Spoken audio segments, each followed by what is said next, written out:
सही हो गया। अच्छा, सर्दी बहुत है आज। सही है, बहुत सर्दी हो रही है बाहर। मैं तो सोच रहा था कि जो है वो जैकेट वैकेट पहनी जाए, बर्फ़बारी हो जाएगी। नोट लगा दें सब पे ना, पीछे एक्सक्लेमेशन का साइन लगा के वैल्यू पार्स करते रहे। हाँ, ये आपने बड़ा अच्छा सवाल किया। इसी बारे में मैं बात कर रहा था अभी मैनेजमेंट से। तो रमज़ान का बेसिकली मसला ये हुआ है कि इन लोगों का पास जो है ना वो टाइमिंग मैक्सिमम मैक्सिमम जो मुझे मिल रही है वो ये मिल रही है। मैं तो वैसे चाहता था सेम टाइम ही रखें, क्योंकि उसमें ये था कॉन्फ्लिक्टिंग नहीं थी वो। लेकिन ये तो मैं चाह रहा था ना तो इसके अंदर एक्सेप्शन ये थ्रो हुई कि जो स्टाफ है वो 2 बजे तक मैक्सिमम गायब हो जाएगा, उसकी विजिबिलिटी बंद हो जाएगी। सही है। तो अब हमारे पास जो टाइम है वो है 10 से लेके 1 बजे तक। सही है, मैक्सिमम 2 बजे तक। तो हम लोग मेरे ख्याल से ये कर लेते हैं जो मुझे सही लग रहा है। और मेरे ख्याल से शायद ये धूप से बचने का भी थोड़ा सा तरीका हो जाएगा एक तरीके से। थोड़ा सा फ़र्क पड़ेगा, क्योंकि अगर दोपहर के टाइम पे आप देखें तो ज़्यादा धूप होगी, और थोड़ा सा सुबह का टाइम होगा तो सही हो जाएगा काम। ठीक है, तो हम ये करते हैं कि भाई आप लोग 10 से लेके 12 तक की क्लास कर लेते हैं हम लोग। ठीक है, और 12 से ऑनवर्ड्स फिर हम लोग जो भी आप लोगों की क्वेश्चंस वगैरह हैं, लैब वगैरह का जो भी सीन बनता है वो हम कर लेंगे उसके अंदर। क्या ख्याल है आप लोगों का इस बारे में? सही है। या तो ये हो सकता है कि 10 से लेके 11 तक लैब करें, फिर 11 से एक क्लास करें। हाँ, लैब पहले सही है, लैब बाद में सही है? बाद में सही है। वही बड़ा अच्छा रिस्पॉन्स। सही हो, क्योंकि बाद में फ़ायदा ही हो जाएगा कि आप लोग हाथ के हाथ ही जो भी सवाल ववाल होंगे वो भी पूछ लेंगे, मैं भी जल्दबाजी में नहीं होऊंगा। सही है ना? आपका भी काम हो जाएगा और मेरा भी मसला नहीं होगा मैनेजमेंट के साथ कोई भी। ठीक है, तो हम लोग ये कर लेते हैं। ठीक है, 10 से लेके 1 बजे तक। सही हो गया। और सबको आना भी पड़ेगा क्योंकि 10 बजे क्लास होगी। थक लाइफ। अच्छा, ठीक हो गया। तो ये काम तो हो गया। बाकी ये बताएं कि यार असाइनमेंट कितने लोगों का रहता है अभी? मैं असाइनमेंट बोल बोल के थक गया। माशाल्लाह कम हो गए हैं वो, अभी तो वैसे ही लोग कम हैं तो थोड़ी सी खुशी हो जाती है देख के कम लोग हैं सही है, असाइनमेंट कंप्लीट कर लें। सही है, मशीन, क्लासेस, हेल्थ, जितने भी इश्यूज हैं सबको सॉल्व करके इसको कंप्लीट कर लें यार। क्योंकि मसला ये था कि मैं असाइनमेंट भी इस वजह से पोस्ट नहीं कर पा रहा था क्योंकि असाइनमेंट का काउंट इतना नहीं है। सही है ना?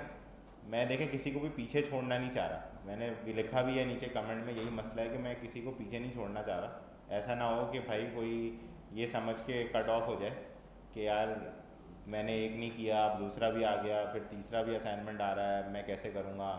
और फिर असाइनमेंट छोड़ते ही जाएं और फिर एक वक्त आएगा बोलेंगे भाई क्लास ही छोड़ देते हैं, इससे अच्छा फिर आएगा दुनिया ही छोड़ के चले जाते हैं, खबर में सुकून मिलेगा तो ऐसा ना करें। सही है, ये जो है इवेंट लूप अच्छा नहीं होगा आपका।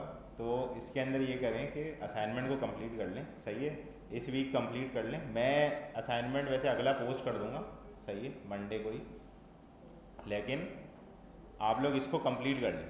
ठीक है, और वही बात है जो मैंने पहले कही थी कि स्टेप बाय स्टेप सोच के कंप्लीट करें, इंशाल्लाह सबका कंप्लीट हो जाएगा, किसी को कोई मसला नहीं आएगा। स्टेप बाय स्टेप रखें बस चीज़ों को, और गूगल भाई का सहारा लें। सही है, गूगल भाई से ज़्यादा सहारा कोई नहीं। जैसे मुझे जो है एक भाई ने मैसेज करके पूछा कि यार स्प्लैश स्क्रीन के ऊपर अगर हमें इमेज लगानी है तो हम कैसे लगाएं? ठीक है, सेंटर में जो लगानी है। ठीक है, तो अब आप देखें आपका सवाल क्या है।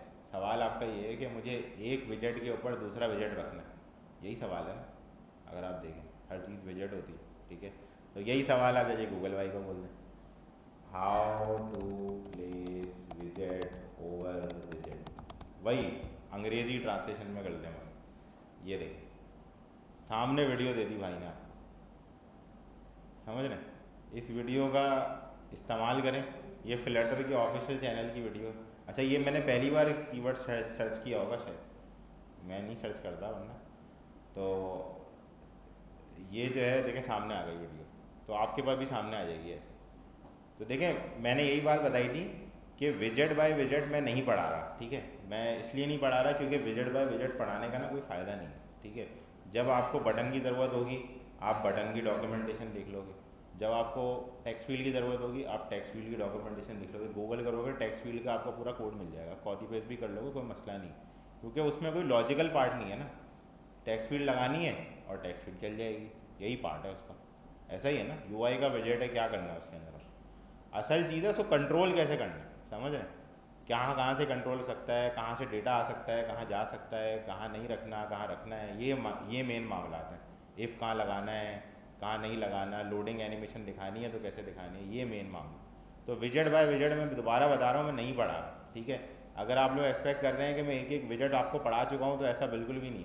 मैंने आपको सिर्फ, मैं लिटरली बता रहा हूँ, मैंने आपको सिर्फ 5% विजेट्स पढ़ाए, 95% विजेट्स लाइब्रेरी में अभी बाकी हैं। आप उनकी जाके मैंने देखें, मैं जो क्लास रिकॉर्डिंग के साथ लिंक पोस्ट कर रहा होगा ना, बराए मेहरबानी उस लिंक को थोड़ा सा गौर से देखें, उसके ऊपर गौर व फिक्र फरमाएं, क्योंकि अगर आप नहीं गौर व फिक्र फरमाएंगे तो फ्लटर भी आप पे गौर नहीं करेगा, सही है? देखिए मैं आपको एक चीज़ दिखाता हूँ, यहाँ पे हम लोग आते हैं, मैं आपको दिखाता हूँ यहाँ पे फ्लटर विजेट ऑफ दी वीक, ये मैंने बताया है पहले भी लेकिन मैं दोबारा बता देता हूँ। फ्लटर विजेट ऑफ दी वीक एक प्लेलिस्ट बनी हुई है जो कि फ्लटर के ऑफिशियल चैनल्स है, ठीक है? ये आप जाएंगे इधर, इस प्लेलिस्ट के अंदर, चुप भाई, सही है, इस प्लेलिस्ट के अंदर हर विजेट की वीडियो पड़ी हुई है तकरीबन, जिसकी नहीं भी है उसकी भी ये लोग वीडियो डालते रहते हैं हर वीक, और इतनी बेहतरीन वीडियो आपको कहीं नहीं मिलेगी, मैं आपको बता रहा हूँ। इससे ज़्यादा शॉर्ट देखें, वीडियो की टाइम देखें, आपको लंबाई नहीं चाहिए ना, देखें कितना छोटा टाइम, 2 मिनट की वीडियो है। अरे भाई इंस्टाग्राम का फ़िल्टर वापस आ गया, सही है? तो 2 मिनट की ये वीडियो है और 2 मिनट की वीडियो में आपको पूरा कॉन्सेप्ट समझ में आ जाएगा एक एक चीज़ का। तो इस वीडियो के ऊपर गौर करें, क्योंकि देखें विजेट्स जो है ना वो सिर्फ यूआई की चीज़ें हैं, ठीक है? मैं यूआई की चीज़ें पढ़ा के आपके 4 महीने ख़त्म कर दूंगा, आपको कोई फ़र्क नहीं पड़ेगा उससे, क्योंकि आपको रियल लाइफ में ना सारा यूआई कस्टम ही बनाना है, ये याद रखिए, समझ रहे हैं? आपको रियल लाइफ में जो यूआई बनाना है वो सारा कस्टम, जैसे आपने देखा आप लोग फिग्मा से जो यूआई बना रहे हैं सारा कस्टम ही बनाना पड़ रहा है ना, कंटेनर खुद ही बनाने हैं, सब खुद ही बनाने हैं। वही फ्लटर ने बना हुआ पूरा व्यू मिल रहा है आपको वैसा ही जैसा यूआई में नहीं मिलेगा, कस्टम ही होता है यूआई। क्लाइंट क्यों फ्लटर वाला यूआई फॉलो करेगा, सीधी सी बात है, वो तो आपके लिए है ना। तो फ्लटर का जो बेसिक मकसद था वो ये था कि आप तेज़ी से यूआई बना सको, सही है? तो उन्होंने यूआई किट आपको दी हुई है, आपके पास नहीं भी है यूआई तब भी आप बना लो, खैर हो गई, सही है? पहले यूआई फ्रेमवर्क्स ऐसे नहीं आते थे, वो होते थे भाई बस आपको यूआई फ्रेमवर्क में क्या दे दिया, टेक्स्ट लिख के दे दिया, ख़त्म। अब आप यूआई खुद बना लो। अब यूआई फ्रेमवर्क पूरा यूआई लेके आता है खुद अपने साथ, कि भाई अगर आपके पास नहीं है, आप गरीब आदमी हो, यूआई वाला बंदा नहीं है आपके पास, तो आप खुद यूआई बना लो, ऐप बार लगाओ, एक खूबसूरत सी ऐप बार आ जाएगी, आपको टेंशन नहीं लेनी कहाँ से आ रही है, किसने बनाई, किसने लिखी, किसने फिग्मा बनाया, आपको टेंशन नहीं लेनी, आप ऐप बार लगाओ, समझ रहे हैं? ये मकसद है उनका। तो वो विजेट्स हैं, विजेट्स आपको जहाँ जिस चीज़ की ज़रूरत पड़े ना, जो आप अपने दिमाग में सोच रहे हैं ना, उसी की अंग्रेज़ी ट्रांसलेशन करके गूगल पे लिख दें, आपको मिल जाएगा। मैं बता रहा हूँ, अभी देखें आपके सामने मैंने सर्च किया एक के ऊपर एक कैसे रखना, तो वो बता रहा है पोजीशन का विजेट लगा लो। अब पोजीशन का विजेट पढ़ा के मैं आपको आधे घंटे तक एक्सप्लेन करूँगा, फिर क्या फ़ायदा होगा? आपने एक विजेट और पढ़ लिया जिसका आपको कोई अल्टीमेटली फ़ायदा नहीं मिलेगा। फ़ायदा आपको मिलेगा स्टेट मैनेजमेंट, API कॉल, जो हम भी समझ रहे हैं, तो आपका ही फ़ायदा है इसके अंदर। तो एक्सप्लोर करें चीज़ों को ज़्यादा से ज़्यादा, पूछने से कोई मसला नहीं है, हाँ पूछने जैसे भाई ने पूछा मुझसे, मैंने बता दिया उन्हें कि भाई गूगल पे आके लिख दो, मैंने भी यही बताया, मैंने ये नहीं बोला कि ये लो ये वाला कोड है ये जाके लगा दो, मैंने बोला गूगल पे आके लिख दें, और मैंने उनको स्क्रीनशॉट भी दिया कि आप देखेंगे तो यही आएगा। असल में मसला क्या है कि आप लोगों के अंदर अभी वो कॉन्फिडेंस बिल्ड इतना ज़्यादा नहीं हुआ है कि आप लोग गूगल पे आके लिखें और आपको पता हो कि ये आ जाएगा, तो उसको बिल्ड करें ना। कब तक नहीं बिल्ड करेंगे, ये भी तो सोचें। अब देखें मैं अभी आपकी क्लास ले रहा हूँ, 4 महीने बाद क्लास एंड हो जाएगी, तो फिर आपको कोई चीज़ चाहिए होगी तो आप किससे पूछेंगे, ये सोचें ना। तो उसकी तैयारी करें, इसकी तैयारी नहीं करें कि अभी क्लास का असाइनमेंट कैसे ख़त्म करना। असाइनमेंट तो आप ख़त्म कर लेंगे मुझसे पूछ के, लेकिन उसका आपको कोई फ़ायदा नहीं है। सही है ना, मैं इसलिए बता रहा हूँ आप लोगों को। मैं आपके सामने देखे जब भी कोई चीज़ होती है, कोई मसला आ जाता है बीच में, तो मैं करता हूँ ना आपके सामने गूगल जाके। मैं तो नहीं बोलता कि मैं जाके देखूँ कि यार कि कोई बंदा मुझे बता दे कुछ। तो मैं इसलिए करता हूँ गूगल आपके सामने, ताकि आपको कॉन्फिडेंस आ जाए कि आपको मसला आ रहा है तो आपको क्या करना है। वरना मैं पहले से लिख के भी लेके ला सकता हूँ कोड। जो लोग पढ़ चुके हैं BS CS या मास्टर्स में, उनको पता होगा कोड पहले से लिखा हुआ होता है। लाइव कोडिंग जो है वो सामने नहीं की जाती, बहुत ही कम केसेस में की जाती। मैं इसलिए आपके सामने दोबारा से ऐप पूरी स्क्रैच से क्रिएट करता हूँ, ताकि आपको पता हो, आपके दिमाग में लगा हुआ हो कि भाई स्टार्ट कहाँ से करना, ख़त्म। क्योंकि मसला क्या होता है, आपके सामने टास्क आ गया, आपको ये नहीं पता स्टार्ट कहाँ से करना है, तो फिर फ़ायदा नहीं है ना। ये मसला समझ रहे हैं बात को? एग्री? शुक्रिया। नहीं, खामोशी से सुन रहे थे, मैंने कहा यार मना कर दिया मैंने, नहीं भाई हमको विजेट पढ़ा दो पहले, बाद में देखते हैं मामला।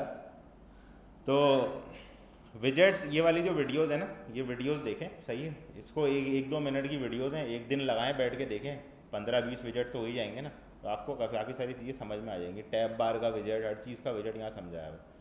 समझ रहे हैं? वो विजेट ऐसे हैं जो आपको ज़रूरत के वक्त इस्तेमाल करना है। मैं बिला वजह आपको लगा के दिखाऊँ, आपको कोई फ़र्क नहीं पड़ेगा। ज़रूरत के वक्त फिर आप भूल गए होंगे, ये याद रखिएगा। ये मेरा पर्सनल एक्सपीरियंस है। व्यूज़ समझाना कोई जो है ना वो फ़ायदेमंद नहीं होता। बेसिक आपको मैंने व्यूज़ की समझाई है, कैसे कंस्ट्रक्टर चल रहा है, कैसे कॉल बैक जाएगा, ऑन प्रेस कहाँ लगाना है, कैसे कॉल होगा, रेंडर कहाँ हो रहा है, रेंडर कहाँ नहीं हो रहा, कहाँ पे ऑप्शंस देने, ये समझ आ गया ना आपको। अब आप उसी बेसिक्स को एक्सटेंड करें अपने विजेट्स की नॉलेज में। सही है? अच्छा, अब हम आते हैं भाई तकरीर करने के बाद कॉम्प्लेक्स API कॉल करने पे। ठीक है? अच्छा, हमने लास्ट टाइम जो API कॉल करी थी टू डू वाली, सही है, जमाल भाई ने माशाल्लाह से उसके ऊपर जो है वो अच्छी सी UI भी बनाई है, देखी हमने। API इंटीग्रेट की है आपने उसके अंदर? अच्छा, अभी API नहीं लगा, UI है वो। सही है, सही, अच्छी UI थी माशाल्लाह से बड़ी। मैंने पूछा उस हाँ भाई को, आप उनको जानते हैं कौन भाई है जिन्होंने UI बनाई है? उन्होंने बोला हाँ मैं जानता हूँ। तो खैर, ये तो UI वाले ग्रुप है ना, हमें क्या करना। तो तो जो है ये बात है। अच्छा, तो हम लोग कॉम्प्लेक्स API की बात कर रहे हैं। अच्छा, कॉम्प्लेक्स API का मकसद क्या है? ऐसी API, और मैं आपको सही बात बताऊं तो रियल लाइफ में ऐसी API होगी। सही है? वैसी जो है मैंने आपको टू डू लिस्ट वाली API दिखाई ना, वैसी तो आपको कोई एक केस मिलेगा जिसके अंदर ऐसी API होगी, जिसके अंदर इतना सिंपल सा स्ट्रक्चर होगा। वरना सारी API ऐसी होती हैं जैसी मैं अभी आपको दिखाने जा रहा हूँ। ठीक है? तो आपको यही समझना है। अच्छा देखें, जो हमने लास्ट क्लास के अंदर डिस्कस किया था कि हम लोग जो भी API कॉल करते हैं, ठीक है, उसके बदले में हमारे पास रिस्पॉन्स आता है, स्ट्रिंग में आता है रिस्पॉन्स। ठीक है? फिर हम उसको JSON डिकोड करके मैप में कन्वर्ट करते हैं या लिस्ट में कन्वर्ट करते हैं। सही है? और फिर हम उस डिकोडेड रिस्पॉन्स के थ्रू हम लोग अपने क्लास के मॉडल्स क्रिएट करते हैं, ऑब्जेक्ट्स क्रिएट करते हैं, अपने मॉडल्स के ऑब्जेक्ट्स बनाते हैं और उनको कहीं स्टोर करके रखते हैं और फिर उन मॉडल्स का इस्तेमाल करते हैं। सही है? यही वाला प्रोसेस मैं आपको दोबारा से दिखाऊंगा, लेकिन अब API थोड़ी सी कॉम्प्लेक्स है, तो मैं आप लोगों को थोड़ा सा स्टेप बाय स्टेप करके समझाता हूँ। तो इसलिए घबराना बिल्कुल नहीं है। ठीक है? कल तक तो बिल्कुल नहीं घबराना। तो जो है यहाँ पे हम लोग रिस्पॉन्स देखते हैं। अच्छा, ये गूगल बुक्स की API मैंने आप लोगों को पहले भी इससे पहले खोल के दिखाई है एक बार। ठीक है? अच्छा, ये API मैं क्यों इस्तेमाल कर रहा हूँ? बुक्स की API फैच करके आपको सिर्फ बुक्स की इन्फॉर्मेशन मिलेगी, कोई ख़ास चीज़ नहीं आ रही यहाँ से। सिर्फ मकसद ये है, दो चीज़ें। एक तो ये कि कोई ओपन प्लेटफॉर्म अपनी API अगर एक्सपोज कर रहा है, जैसे गूगल बुक्स अपनी API अगर एक्सपोज कर रहा है, आपको एक्सपोज मतलब कि आपको दे रहा है API। ठीक है? वो एक्सपोज नहीं, तो आपको API दे रहा है और जो है वो API का इस्तेमाल करके अपनी ऐप में बुक्स लिस्ट करवा सकते हैं जो गूगल की लाइब्रेरी में पड़ी। ठीक है? तो ऐसी बहुत सारी गूगल की APIs हैं। प्लेसेस की API है, मैप्स की API है, ठीक है, और स्ट्रीट व्यू की API है, ठीक है, फ़ोटोज़ की API है, गूगल ड्राइव की API है। ऐसी बहुत सारी APIs हैं। ठीक है? जो आपको API चाहिए हो आप वो जाके गूगल पे लिखें। जैसे फॉर एग्जांपल समझे कि आपने गूगल शीट्स के ऊपर एक शीट क्रिएट की हुई है और आपको उसमें से डेटा उठा के लेके आना है API की थ्रू। तो आप क्या लिखेंगे, गूगल शीट्स API, समझ रहे हैं, उसकी भी API है। API का मैंने आप लोगों को लिटरल मीनिंग समझाया था कि API का मतलब ये नहीं होता कि हमें HTTP का URL मिल जाए। API का मतलब ये होता है कि कोई ऐसा इंटरफेस जिसके थ्रू हम कोई कॉम्प्लेक्स चीज़ इस्तेमाल करें, सही है। जैसे हम सर्वर को एक्सेस कर रहे हैं API के थ्रू, सर्वर एक कॉम्प्लेक्स चीज़ है जो कि अगर हम डायरेक्ट एक्सेस करने जाएँ तो बहुत मुश्किल काम है, सही है। एक और मैं आपको इसकी एग्जांपल देता हूँ अच्छी, जिसकी मैंने वीडियो भी पोस्ट की है अपनी सेशन रिकॉर्डिंग डिस्क्रिप्शन में, उसी बंदे ने एग्जांपल दी है, बड़ी अच्छी एग्जांपल है। वो ये है कि रेस्टोरेंट में आप जाते हैं तो वेटर होता है आपके सामने, सही है, और वेटर के पीछे पूरे रेस्टोरेंट का किचन मैनेजमेंट सब कुछ होती है ना। आप वेटर को खाली क्या बोलते हैं, भाई ये ऑर्डर है, ये लेके आ जाओ, है ना, ऐसा ही है। आपको वेटर ला के दे देता है ऑर्डर, आपको नहीं पता कैसे बना, क्या मसला हुआ, पीछे सामान ख़त्म हो गया था वो जाके लेके आया, फिर उसने बनाया, कोई नहीं मसला हुआ पीछे, आपको उससे मतलब नहीं। आपको किससे मतलब है, मैं इनपुट क्या दे रहा हूँ और मेरे को आउटपुट क्या मिल रहा है, ऐसा ही है ना। आप सिंपल तरीके से उसको इस्तेमाल कर रहे हैं, हालांकि पीछे कॉम्प्लेक्स है। तो वेटर क्या है, API, ठीक है, वेटर इज़ API, जिससे आप रेस्टोरेंट के इन जो भी फूड है उसको एक्सेस कर रहे हैं, ठीक है। तो ऐसे हर चीज़, जैसे ये माइक है, स्पीकर को मैं डायरेक्ट अगर आवाज़ देने की कोशिश करूँ तार मुंह में लगा के तो ऐसा मुश्किल काम है, तो इसलिए माइक का इस्तेमाल दिया गया कि माइक वो API है जिसके थ्रू मैं आप लोगों को आवाज़ सुना सकूँ, ठीक है। और ऐसे यूट्यूब वो API है जिसके थ्रू आप वीडियो देख रहे हैं, आपको नहीं पता पीछे क्या प्रोसेसिंग हो रही है, मुझे भी नहीं पता पीछे क्या हो रही है, हम बस वीडियो देखते हैं, ठीक है। तो ये है। तो देखें गूगल शीट्स की भी API है, सही है, हर चीज़ की API है आपके पास। तो आप लोग जो आपके पास API की ज़रूरत है आपको इसको इस्तेमाल करें। मैं शीट्स वगैरह की API में इसलिए नहीं घुस रहा क्योंकि वो थोड़ी सी कॉम्प्लेक्स APIs हैं, आपको ऑथेंटिकेशन मैकेनिज़्म OATH 2.0 सारी चीज़ें समझनी पड़ेंगी, जो कि अभी समझना इतना ज़्यादा बेनिफिशियल नहीं है, क्योंकि अभी हम कोड समझना चाह रहे हैं, पहले समझ रहे हैं, फिर हम समझेंगे ना कि भाई कोड के पीछे क्या हो रहा है, तो कोड पहले समझते हैं। तो अभी हमारे पास ये जो है ये ओपन API है, ठीक है। ओपन API क्या होती है, जिसमें आपसे कोई ऑथेंटिकेशन नहीं मांगी जाती। अच्छा, गूगल की बहुत सारी API ऐसी हैं जो कि ओपन नहीं है, जैसे गूगल मैप्स की API है। आप कोई भी API एक्सेस करने जाएंगे, URL उसका मिल रहा होगा आपको, जैसे अभी मैं URL एक्सेस कर रहा हूँ, देखें ये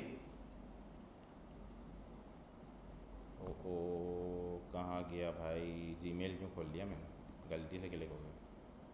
अच्छा ये देखें, जैसे ये है, देखें googleapis.com/books/version1/volumes?q search terms, सही है। इसकी जगह मैं कुछ भी लिख देता हूँ, फ्लटर लिख देता हूँ कि फ्लटर की बुक्स आ जाए। मैंने आप लोगों को बताया था कि ये क्वेश्चन मार्क का क्या मतलब होता है, याद है सबको, क्या मतलब है, कोई बताएगा क्वेश्चन मार्क? क्यूरी स्ट्रिंग, सही है ना, क्यूरी पैरामीटर्स, सही है ना, सिंपल अल्फाज में। तो ये हमारे बेसिकली है पाथ, ऐसा ही है, और ये हमारा बेस URL है, ऐसा ही है। स्कीम कॉलन डोमेन और फिर /path/ और फिर क्वेश्चन मार्क क्यूरी स्ट्रिंग, ठीक है।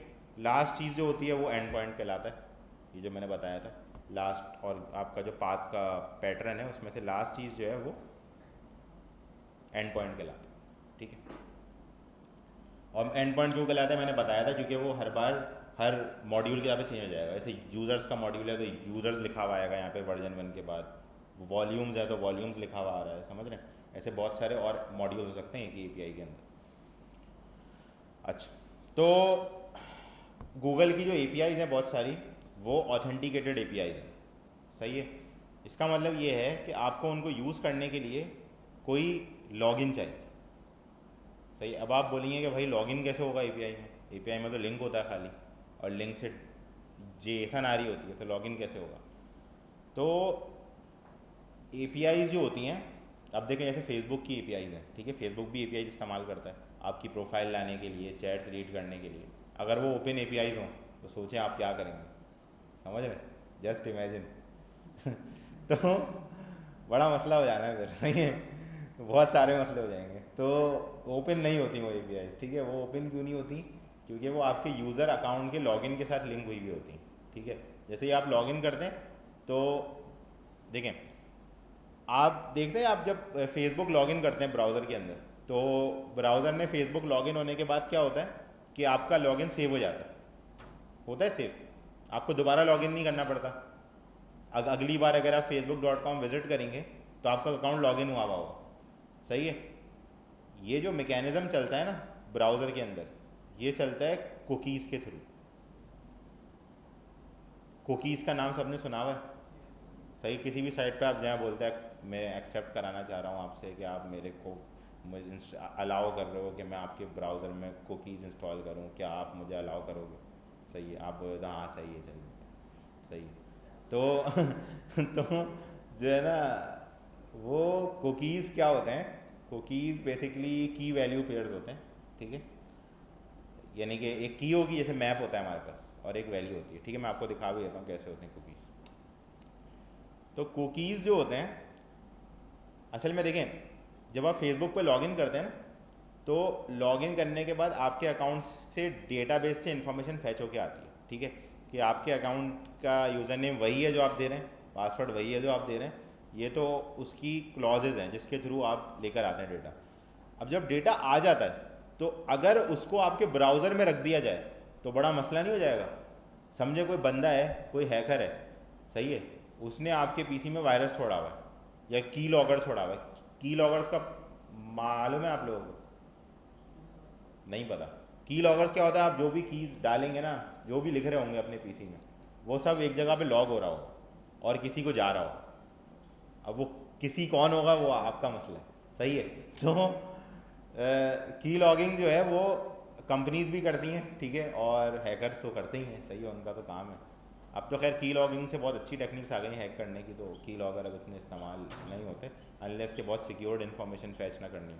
तो जैसे कार्ड इन्फॉर्मेशन वगैरह होता है ना, बोलते हैं कार्ड हैक हो गया हमारा, ये हो गया वो हो गया, वो ऐसे ही होता है। कुछ ना कुछ आया पीसी में, बस गए वॉच फ्री मूवीज़ ऑनलाइन, उसने बोला भाई आपके पास पीसी में वायरस है, और मेरे पीसी में वायरस है, मैं तो इंस्टॉल करूँगा। ये आपने इंस्टॉल करा, उसने बोला बहुत शुक्रिया आपका, माशाल्लाह आप बड़ा हेल्प करते हैं मेरी। अगली बार आप कोई ट्रांजेक्शन करने जाएंगे, कार्ड डालेंगे, तो उन्होंने एल्गोरिथम लगाए हुए होते हैं पीछे, जिससे उनको पता चल जाता है कि आपने कार्ड का नंबर डाला, और फिर वो आपका CVC कोड निकाल के बोलते हैं बड़ा अच्छा नेक आदमी है, इसने हमें कार्ड दे दिया, अब हम भी शॉपिंग करेंगे इसके कार्ड से। तो ऐसे होता है। तो ये की लॉगिंग की बेसिकली टेक्निक्स हैं। तो खैर की लॉगिंग से बाहर आ जाते हैं। तो होता क्या है कि जो आपकी यूज़र नेम और पासवर्ड के बदले में जो यूज़र का पूरा डेटा आता है ना, वो बहुत सारा होता है, जिसके अंदर आपकी प्रोफाइल पिक्चर, प्रोफाइल एडिट करने के लिंक्स, सब कुछ पड़ा हुआ होता है। ठीक है, ये सारी चीज़ें अगर आपके ब्राउज़र में स्टोर कर दी जाएँ डायरेक्टली उठा के, कि आपका लॉगिन एक्सपायर ना हो इस मकसद से, तो बड़ा मसला हो जाना है। क्योंकि आपके ब्राउज़र में से किसी ने कुछ रीड कर लिया अगर, तो आप तो गए, आपकी सारी इन्फॉर्मेशन अगले बंदे के पास होगी बगैर फेसबुक के सर्वर पे जाए। सही है। तो फेसबुक बोलेगा यार मतलब कुछ तो इज्जत दो भाई को, सही है, तो मसला हो जाएगा। तो अब क्या होता है, इसके बदले में आपके पास एक चीज़ स्टोर की जाती है सर्वर के ऊपर, उसको कहते हैं सेशन। सेशन क्या होता है? अभी आप लोग क्लास में आए, सही है, तो हम लोग इस क्लास को क्या बोलते हैं? सेशन। मैं हमेशा लिखता भी यही हूँ, सही है। गिट कमिट में क्लास लिखता हूँ और पोस्ट में सेशन लिखता हूँ, सही है। इसके पीछे भी एक मकसद है, सही है, वो मकसद मैं आपको बाद में समझाऊँगा। तो अब क्या होता है कि जब आप आते हैं तो आपका सेशन स्टार्ट होता है, 2 घंटे बाद आपका सेशन एंड हो जाता है और आप क्लास से चले जाते हैं। अब आप सोचें, आपने किसी बंदे को बोला कि यार मैं हफ्ते वाले दिन सर सैयद में इस ऑडिटोरियम में बैठा हुआ होता हूँ, आप मेरे पास आके मिल लेना, ठीक है। वो बंदा आ गया। अब वो बंदा आ गया अगर 2 बजे से 4 बजे के बीच में, तो आप उसको मिल जाओगे, सही है। लेकिन उसके बाद अगर आपका सेशन एंड हो गया हुआ और आप चले गए, तो वो बंदा आएगा, उसको क्या मिलेगा? कुछ नहीं मिलेगा, सही ना। तो आपको क्या करेगा? वापस कॉल कि भाई आप कहाँ हो। यही फेसबुक करता है आपको लॉगिन का पेज दिखा के, जब उसको डेटा नहीं मिलता। वो क्या करता है, जब आप facebook.com लिखते हैं ना, पीछे तो नहीं जा रहा, सही है, तो पता चले मेरा ही सेशन एंड हो जाए तो लॉग आउट। तो जो है फेसबुक क्या करता है, आप फेसबुक पे गए या किसी भी वेबसाइट पे गए, ठीक है, आपने वहाँ पे लॉगिन करा, तो लॉगिन के बदले में सर्वर क्या करता है, जो डेटा आपका फैच करके लाता है ना, वो सर्वर साइट के ऊपर सेशन में स्टोर करता है। अब उसको ये कैसे पता चलेगा कि कौन सा सेशन आपके कौन से ब्राउज़र से स्टार्ट हुआ है? समझ रहे हैं? ये पता करना इंपॉर्टेंट है ना, क्योंकि देखें आप अगर एक ही कंप्यूटर पे हैं और आप एक गूगल क्रोम में फेसबुक का अकाउंट अलग लॉगिन कर सकते हैं, सफारी में अलग, फायरफॉक्स में अलग, हर ब्राउज़र में आप अलग अकाउंट लॉगिन कर सकते हैं, इवन इनकॉग्निटो विंडो में भी आप अलग एक अकाउंट लॉगिन कर सकते हैं। ये वो कैसे आइडेंटिफाई करता है? अगर आपके पीसी की आईपी से आइडेंटिफाई करेगा तो बड़ा मसला हो जाएगा, सब जगह एक ही लॉगिन चल रहा होगा। और सबसे बड़ी मुसीबत ये होगी कि किसी ने आपके नेटवर्क में आके फेसबुक खोला तो आपकी प्रोफाइल खुल जाएगी, लॉगिन हुई हुई, बोलेगा वाह क्या टेक्नोलॉजी है सही, तो बड़ा मसला हो जाएगा, सही आपके लिए भी और फेसबुक के लिए भी। तो फेसबुक क्या करता है, सेशन से आपको आइडेंटिफाई करता है। अब सेशन आपके ब्राउज़र से कैसे लिंक होता है? कुकीज़ के थ्रू। जब सेशन क्रिएट होता है तो उसके बदले में एक कुकी भी क्रिएट होता है आपके ब्राउज़र के अंदर, जो उस सेशन की आईडी अपने पास रखता है जो सर्वर पे क्रिएट हुआ है। समझ रहे हैं? जैसे सर्वर, जैसे अभी हम लास्ट क्लास में क्या कर रहे थे कि हम टू डू का आइटम क्रिएट कर रहे थे, हर बार कर रहे थे ना क्रिएट रिक्वेस्ट पे। जब हम आइटम क्रिएट करते तो क्या होता था, एक बार नई आईडी हमारी जनरेट हो जाती थी। ऐसे ही हर सेशन के क्रिएशन पे एक नई आईडी जनरेट होती है जो आपके ब्राउज़र में as a cookie value store हो जाती है। ठीक है, अब फेसबुक जब भी आप ब्राउज करते हैं ना तो आपके जो कुकीज़ होते हैं फेसबुक वाले, वो उठ के HTTP रिक्वेस्ट के साथ जाते हैं।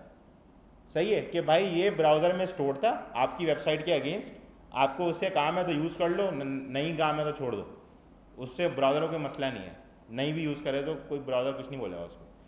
अब वो क्या करेगा, वो बोलेगा भाई ये जो सेशन की आईडी आ रही है मेरे पास, इसके अगेंस्ट में कोई सेशन रखा हुआ है? वो बोलेगा हाँ रखा हुआ है सेशन। वो सेशन उठाएगा, चेक करेगा कि सब सही है, एक्सपायर तो नहीं हुआ है, उसके अंदर एक टाइम भी रखा हुआ होता है एक्सपायरी का कि कब एक्सपायर होना होता है ना। अगर आप 3 साल बाद आके ब्राउज़र में दोबारा फेसबुक खोलेंगे आपसे लॉगिन मांगेगा। वैसे 3 साल बाद चेक कर लीजिएगा, वैसे आप लोग रोज़ ही खोलते होंगे तो फ़र्क नहीं पड़ेगा, वो सेशन रिन्यू हो जाए। जब भी आप फेसबुक दोबारा खोलते हैं आपका सेशन रिन्यू हो जाता है, सही है ना। वो देख लेता है कि आप ज़िंदा हैं, आप फेसबुक खोल रहे हैं, तो आपका सेशन रिन्यू हो जाएगा। आप 3 साल बाद खोलेगा, सही है कोई, तो वो बोलेगा फेसबुक के ज़रूर ये आदमी मर चुका था और अब कोई और आदमी आके इसकी अकाउंट खोल रहा है, तो वो इसलिए आपसे लॉगिन मांगेगा कि भाई मरे हुए आदमी का यूज़र नेम पासवर्ड दो तो मैं खोलूँ। तो ऐसा नहीं, हाँ जी जी, आपके ब्राउज़र में स्टोर होता है और तकरीबन हर साइट आपके ब्राउज़र में कुकीज़ स्टोर करती है।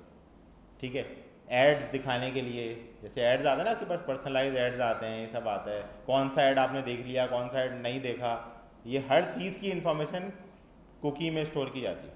ठीक है, अच्छा अब इसके अलावा बहुत सारी टेक्निक्स आ चुकी हैं, मैं ज़्यादा अंदर नहीं घुसूँगा उसके, वरना हम सर्वर साइड पढ़ने लग जाएंगे दोबारा से। सही है, तो कुकीज़ बेसिक तरीका है। ठीक है, अब मैं आपको एक इसका डेमो दिखाता हूँ। ठीक है,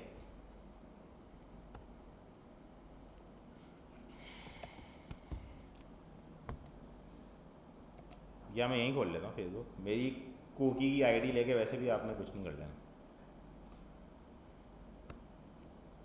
ठीक है, देखिए जब मैं facebook.com खोलूँगा ना तो ये मेरा अकाउंट इस वक्त लॉग्ड इन है। ठीक है, मैं इंस्पेक्ट एलिमेंट करता हूँ। सही है, इस टूल का मैंने आपको बताया था पहले भी। इसके अंदर एक टैब आता है एप्लीकेशन का, यार ठीक है, इसके ऊपर आ गए, इसमें है देखें ये रहा बिस्किट बना हुआ है। सही है, वो आपको बिस्किट खिला के आपसे काम निकाल लेता है। तो ये देखें, अब देखिए फेसबुक पे गूगल के एड्स वगैरह का कुछ काम होता होगा, या गूगल की कोई ये लीड्स एपीआई है जिसके थ्रू कुछ काम करता है, तो उसका भी कुकी यहाँ स्टोर हुआ है। अच्छा, ये कुकीज़ जो आ रहे हैं आपके पास, ये इस वेबसाइट से रिलेटेड आ रहे हैं जो आपने अभी खोली हुई है। ऐसा नहीं हो सकता कि आप abc.com चला रहे हैं, आपकी एक वेबसाइट है abc.com एग्जाम्पल है, और आप facebook.com के कुकीज़ गेट करना चाह रहे हैं, ऐसा नहीं होता। क्रॉस डोमेन एक्सेस नहीं होते कुकीज़, बात समझ रहे हैं? यानी कि abc.com वाला फेसबुक के नहीं करता, फेसबुक उनके नहीं कर सकता एक्सेस, ऐसा नहीं होता। ठीक है, ये लोग एक्सेस नहीं कर सकते, एक दूसरे की इन्फॉर्मेशन अपने ही एक्सेस कर सकते हैं। ठीक है, इतनी सिक्योरिटी तो कम से कम है, बाय डिफ़ॉल्ट है। अब वो कोई एक्सेस करना चाहे तो वो फिर कुछ और करे, सही है उसके लिए। तो अब ये देखें, जब मैं कुकीज़ facebook.com वाले क्लिक कर रहा हूँ तो देखें मेरा यहाँ पे देखें एक सी यूज़र स्टोर हुआ है।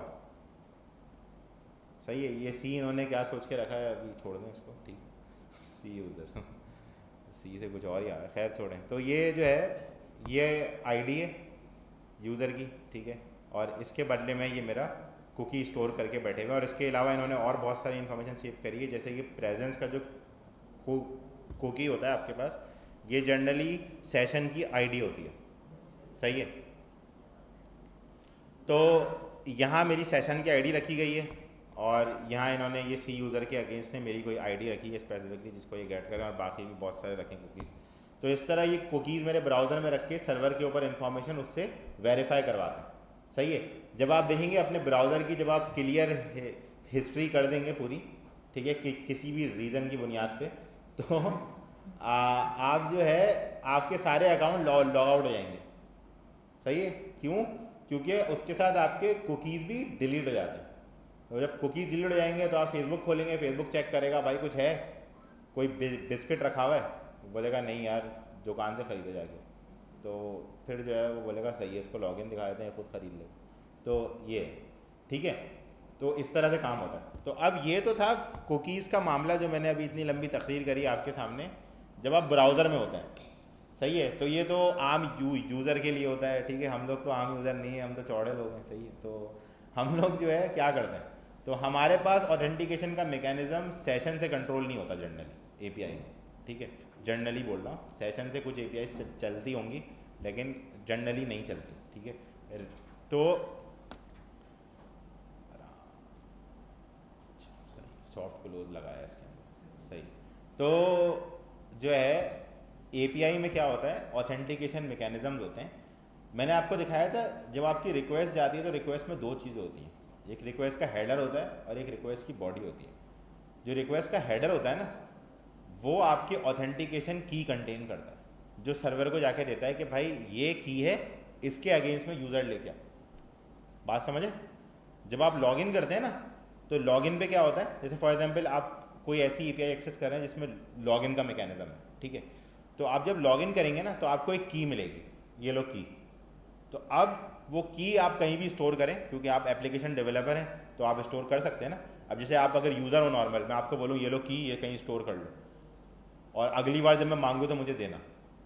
फिर आप पेज रिलोड करें, आपसे बोले की दो, आपने दे दी। एक बार तो आप बर्दाश्त कर लेंगे, थोड़ी देर बाद आप बोलेंगे मैं यूज़ ही नहीं कर रहा, नहीं दे रहा की, क्या कर लोगे?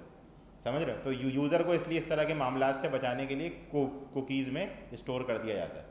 लेकिन आप तो डेवलपर हैं, तो आपको तो मुसीबत उठानी, तो आपको उसको की को कहीं सेव करना है, जिसको हम एक्सेस टोकन बोलते हैं जनरली। क्या बोलते हैं? एक्सेस टोकन, ठीक है।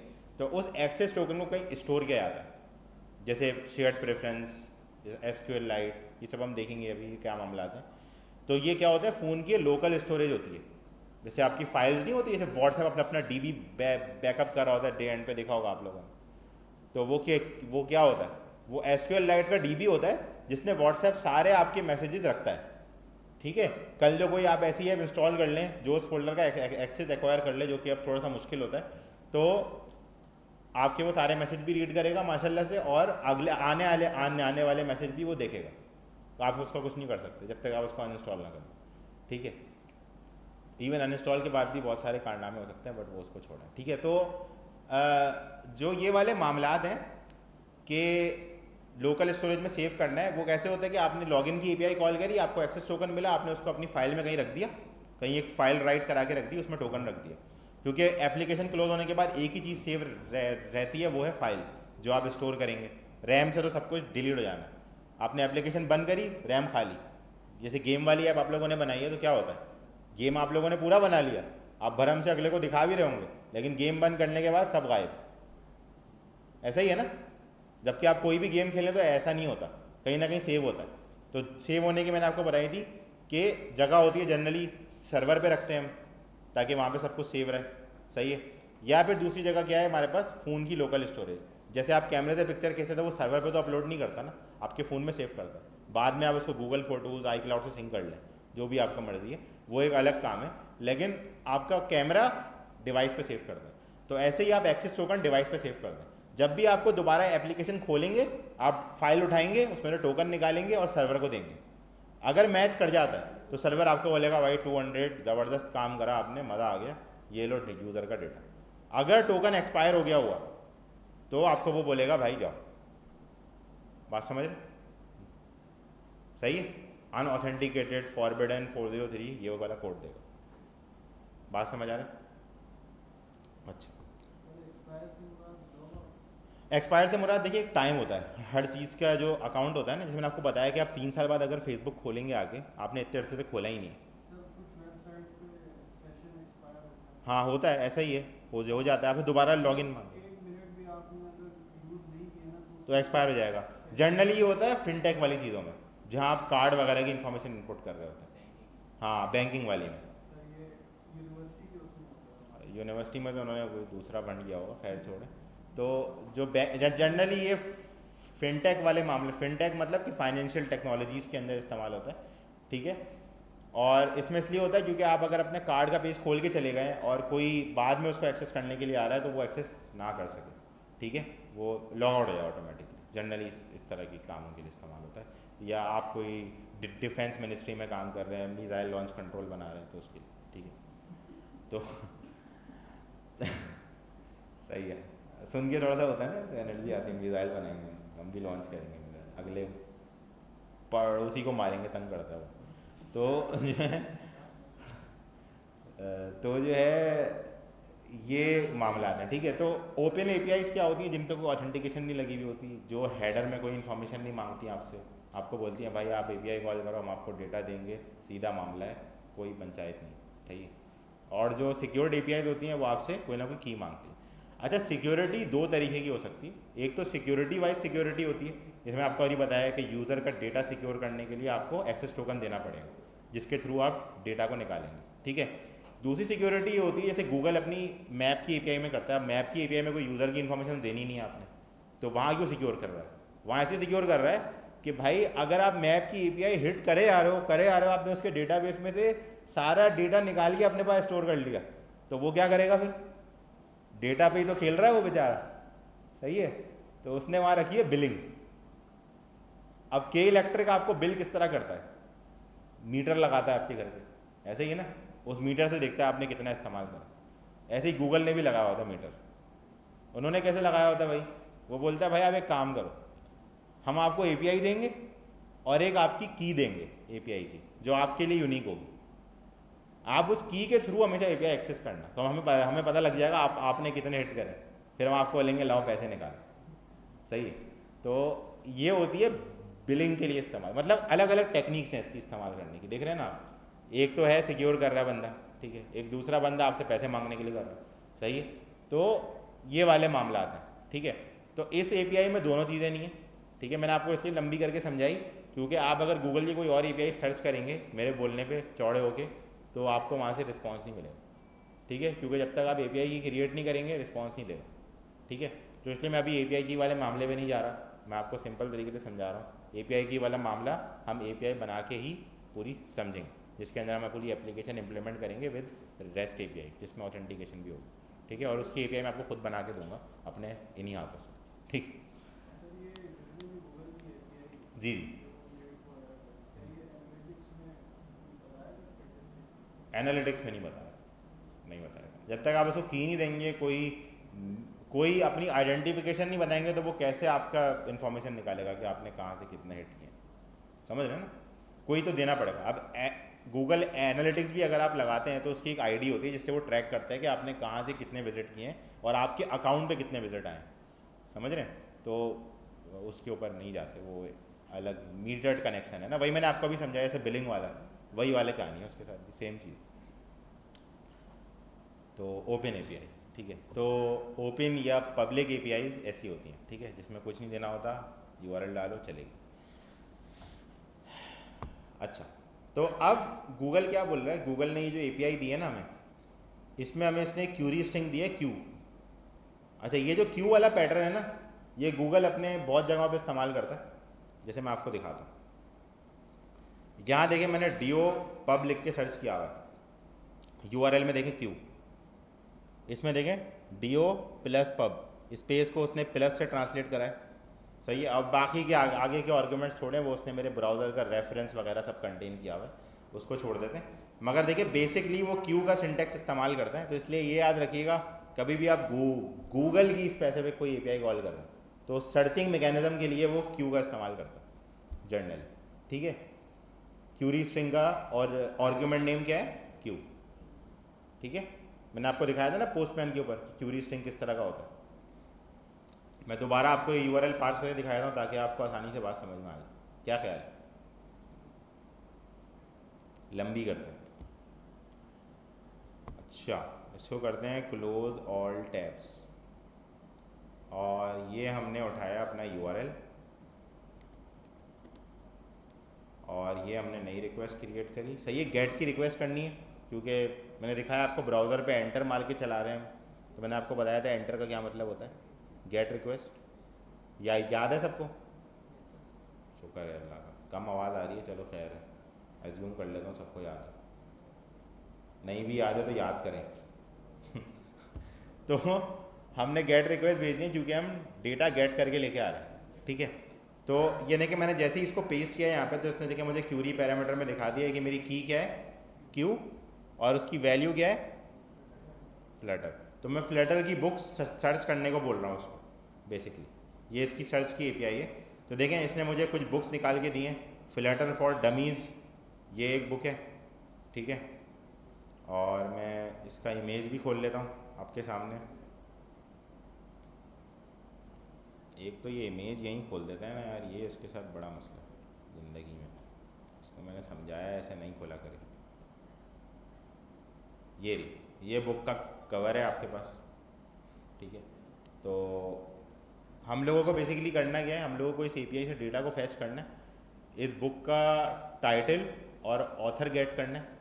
ठीक है, और इमेज गेट करनी है, और एक लिस्ट में दिखानी है।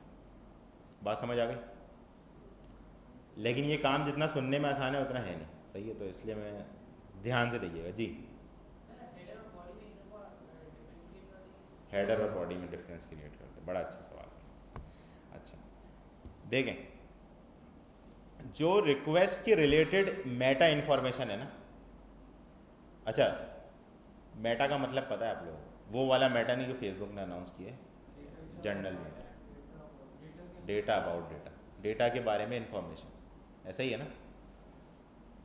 तो जो रिक्वेस्ट की इंफॉर्मेशन है वो कहाँ जाती है, रिक्वेस्ट के हेडर में, कि गेट रिक्वेस्ट है, कंटेंट टाइप क्या है, हर चीज़, जितनी भी इस तरह की चीज़ें हैं ना हमारे पास, क्यूरी पैरामीटर्स, समझ रहे हैं, ये कहाँ जा रहे हैं, रिक्वेस्ट हेडर में।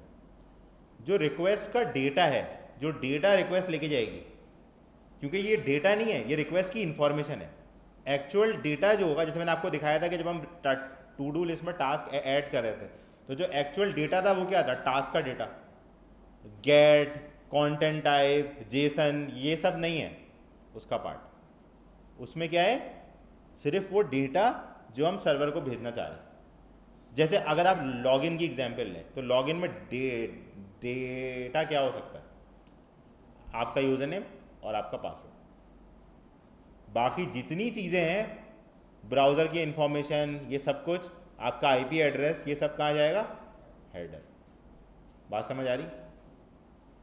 तो डेटा हमेशा वो चीज़ होगी जो एक्चुअल इंफॉर्मेशन आपने भेजनी है सर्वर के ऊपर, और हेडर वो चीज़ें होंगी जो उस इंफॉर्मेशन से रिलेटेड आपको इंफॉर्मेशन दे रही है कि आप किस मैकेनिज्म से भेज रहे हैं, क्या रिक्वेस्ट की मैकेनिज्म इस्तेमाल कर रहे हैं, यानी कि गेट इस्तेमाल कर रहे हैं, पोस्ट इस्तेमाल कर रहे हैं, क्या इस्तेमाल कर रहे हैं, कंटेंट टाइप क्या भेज रहे हैं, जेसन भेज रहे हैं, आपको दिखाया था ना फॉर्म यूआरएल इनकोडेड वगैरह, वो सारी चीज़ें पोस्ट के अंदर, जिसके थ्रू हम ये फैसला कर रहे थे कि हम किस टाइप की रिक्वेस्ट भेज रहे हैं पोस्ट के अंदर भी। ये सारी इन्फॉर्मेशन उठ के किस में जाती है, हेडर में।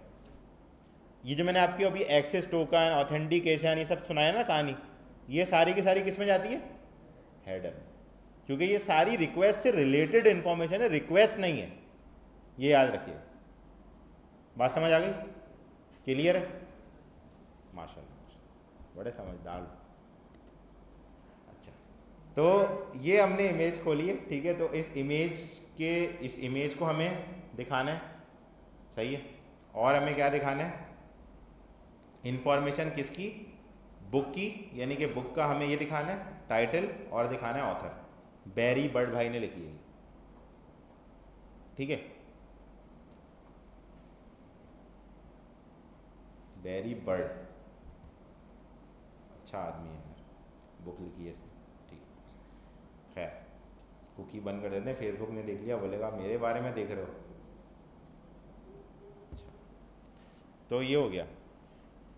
अच्छा, अब ये रिक्वेस्ट को थोड़ा सा गौर से देखें, तो ये किस तरह की रिक्वेस्ट है। सबसे पहले मुझे ये बताएं कि जब मैं इसको जेसन डिकोड करूँगा, सबको याद है जेसन डिकोड हम क्यों कर रहे थे? नहीं याद है? नहीं याद? अब यार ऐसा नहीं कर रहा है, वॉइस नोट बनाता हूँ इसका तो खैर कोई बात नहीं। अच्छा मैं बताता हूँ, देखें जब आप HTTP पे रिक्वेस्ट करते हैं, सही है, तो रिक्वेस्ट का रिस्पॉन्स आता है स्ट्रिंग में, बिल्कुल सही, लेकिन असल में होता क्या है कि जब आप रिक्वेस्ट करेंगे और रिस्पॉन्स आएगा तो वो आएगा किस में? बाइट्स में, सही है, बाइट्स में। वो बाइट्स कन्वर्ट हो जाती हैं स्ट्रिंग में। वो जो बाइट्स कन्वर्ट होती हैं स्ट्रिंग में वो तो आपको आराम से मिल जाता है, क्योंकि HTTP ने एज्यूम करा हुआ है कि आप इतने महान साइंटिस्ट नहीं हो कि आप बाइट्स को स्ट्रिंग में कन्वर्जन करने का फॉर्मूला वहाँ पे लिखो हर बार रिक्वेस्ट करते। तो उन्होंने वो अपने पास लिख के रख लिया कि मेरे भाई आप टेंशन नहीं लो, मैं आपको स्ट्रिंग ही दूंगा, आप बाइट्स वाइट्स छोड़ो, रिक्वेस्ट करो, स्ट्रिंग में रिस्पॉन्स लो, ख़त्म। अब आप जाना चाह रहे हो बियॉन्ड स्ट्रिंग, आप बोलो स्ट्रिंग में भाई जेसन रखी हुई है, आपको पता नहीं है, तो अब अगर HTTP आपको जेसन भी पार्स करके देगा तो मसला हो जाएगा ना। किसी बंदे को स्ट्रिंग चाहिए हो, फिर क्या फिर उसके लिए तो बड़ा मसला हो जाएगा। वो तो बिला वजह जेसन डिकोड कॉल कर रहा होगा, वहाँ पे एरर जनरेट होता रहेगा कि जेसन तो है ही नहीं, इधर तो स्ट्रिंग रखा हुआ है, सिंपल नंबर आ रहा है या टेक्स्ट लिखा हुआ आ रहा है, समझ रहे हैं? तो इसलिए उन्होंने क्या करा है, जेसन का मैकेनिज्म अपने पास नहीं रखा है, आपके हाथ में दिया हुआ है भाई। जेसन पार्स करनी है, XML पार्स करनी है, सोप पार्स करनी है, कुछ भी करना है इसके साथ वो आप खुद कर लो। मैं आपको क्या दूंगा? स्ट्रिंग। आप रिक्वेस्ट करो, आपको रिस्पॉन्स में क्या मिलेगा? स्ट्रिंग। उसको नहीं पता वो जेसन आ रही है, वो क्या आ रहा है, वो आपका मसला। बात समझ आ रही? अब आप उसको अपने कोड को कैसे समझाओगे? कंप्यूटर को बताना पड़ेगा ना कि भाई जेसन है भाई, इसको इज्जत से लाओ। वो तो उसको स्ट्रिंग समझ के बोल रहा है, चलो निकलो इधर से, आओ इधर साइड पे, स्ट्रिंग वेरिएबल में, सही। तो अब उसको इज्जत किस तरह दिलवाएं? तो उसको इज्जत दिलवाने का तरीका क्या है? Jason decode. जेसन डिकोड क्या करेगा? उसको रीड करेगा स्ट्रिंग को, आपके स्ट्रिंग को रीड करेगा, देखेगा भाई कर्ली ब्रैकेट किधर है, स्क्वायर ब्रैकेट किधर है, सही है ना, कौन सी चीज़ कहाँ पड़ी हुई है। अगर वो सब कुछ सही हुआ, जेसन के कोड के हिसाब से सब कुछ सही हुआ, तो आपके जेसन डिकोडेड स्टोर हो जाएगी एक वेरिएबल में, जिसके अंदर आप जेसन डिकोड को असाइन करते हैं। बात समझ आई? लिख दूं सामने? लिख देता हूँ भाई, लिख देता हूँ, नाराज़ नहीं होते यार, बिल्कुल भी नाराज़ नहीं, नाराज़ होने वाली बात ही नहीं, ठीक है। यहाँ से खोल लेते हैं ज़रा इसको, ये पुरानी वाली खोल लेता हूँ पहले मैं, ठीक है, जहाँ पे मैं आपको थोड़ा सा समझा देता हूँ, फिर हम नई वाली बनाते हैं। तो ये देखें, ये हमने लिया था रिस्पॉन्स, ठीक है। रिस्पॉन्स को हम क्या कर रहे थे? JSON decode. यहाँ पे जैसे हम करें var JSON decoded equals to,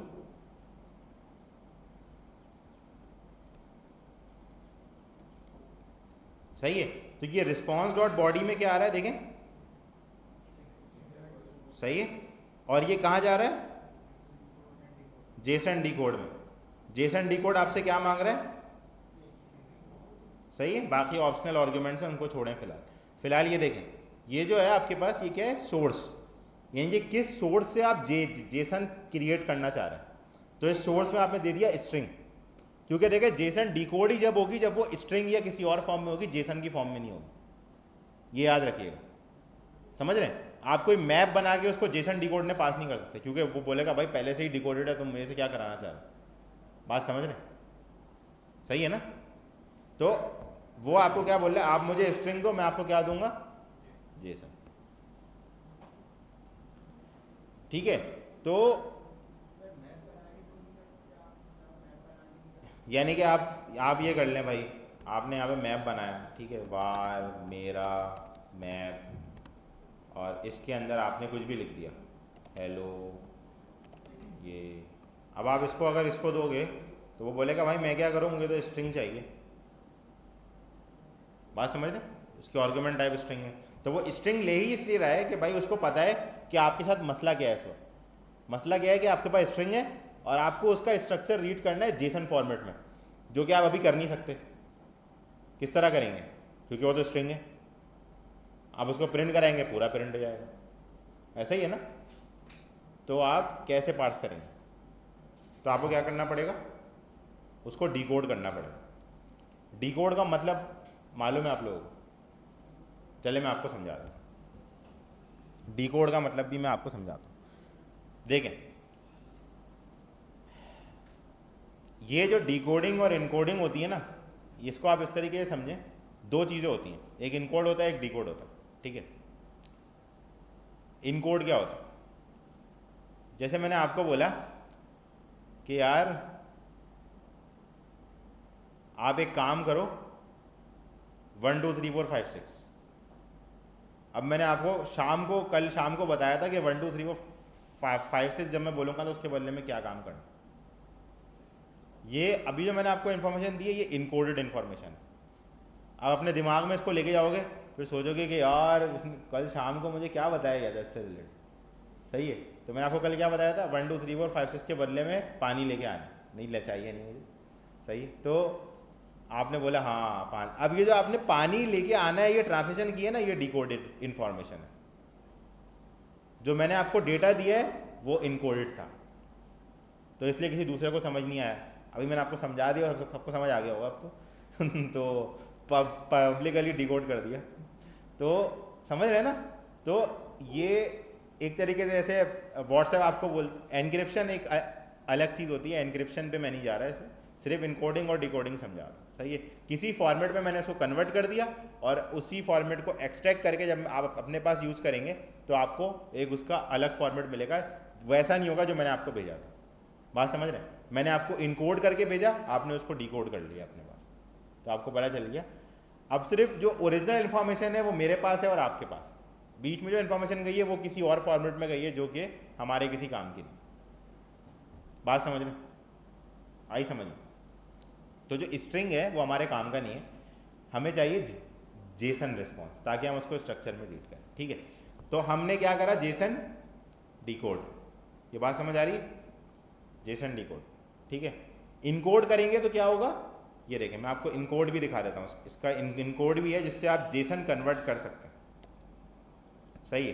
तो ये बोलता है भाई आप मुझे कोई ऑब्जेक्ट दो जिसको मैं इनकोड करूँ, ये देख रहे हैं, ये देखें, ये बोल रहा है, जैसे मैंने आपको बताया कि मैप अगर आप जेसन डिकोड को देंगे तो नहीं चलेगा, लेकिन जेसन इनकोड को चाहिए ही मैप, क्योंकि वो बोल रहा है आपके पास जेसन रखी हुई है, मैं आपको उसका स्ट्रिंग बना के दूंगा, आप मुझे दो मैप दो, मैं आपको जेसन बना के दूंगा, जेसन स्ट्रिंग बना के दूंगा, समझ रहे हैं, जिसको आपको अगर सर्वर पे भेजना है, कहीं भेजना है तो आप भेज दो। बात समझ आ रही? स्ट्रिंग आ रहा है तो हम उसके उल्टा मैकेनिज्म लगा रहे हैं, डिकोड वाला। जेसन देखिए, ये तो हमें पता है कि जेसन होता है, कंप्यूटर शरीफ आदमी है, उसको कुछ नहीं पता, सही है। कंप्यूटर को कुछ भी नहीं पता, कंप्यूटर ने बोलना भाई मुझे क्या पता जेसन है, मेरे को तो स्ट्रिंग पता है, मुझे सर्वर ने बोला स्ट्रिंग है इसलिए स्ट्रिंग है, अब मैं इसमें कुछ नहीं कर सकता जी।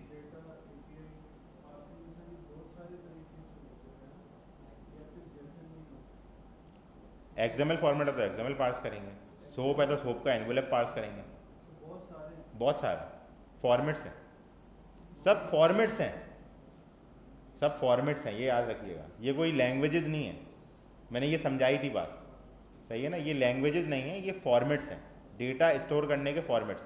हो सकता है आपको कभी किसी एपीआई से रिस्पॉन्स YAML में भी मिले, जैसे पब स्पेक में YAML लिखी हुई होती है, वो भी स्ट्रक्चर है, स्टोर होता है, सही है, मिल सकता है, कोई मसला नहीं, बट YAML में कोई रिस्पॉन्स करेगा नहीं, मुझे नहीं लगता, मगर हो सकता है कभी मिल जाए, सही है।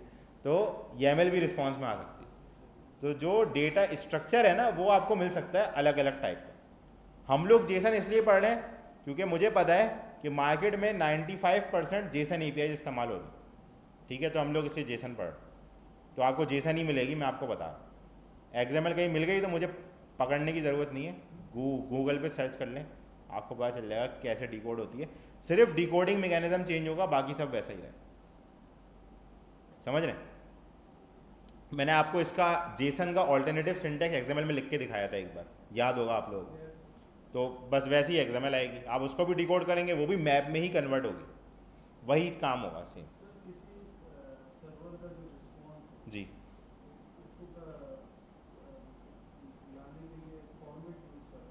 फॉर्मेट हो रहा है, बस फॉर्मेट है, एक स्ट्रक्चर बना दिया गया कि भाई ये वैलिड स्ट्रक्चर है, इसमें एक्सचेंज करो इन्फॉर्मेशन, वरना मसला हो जाएगा ना।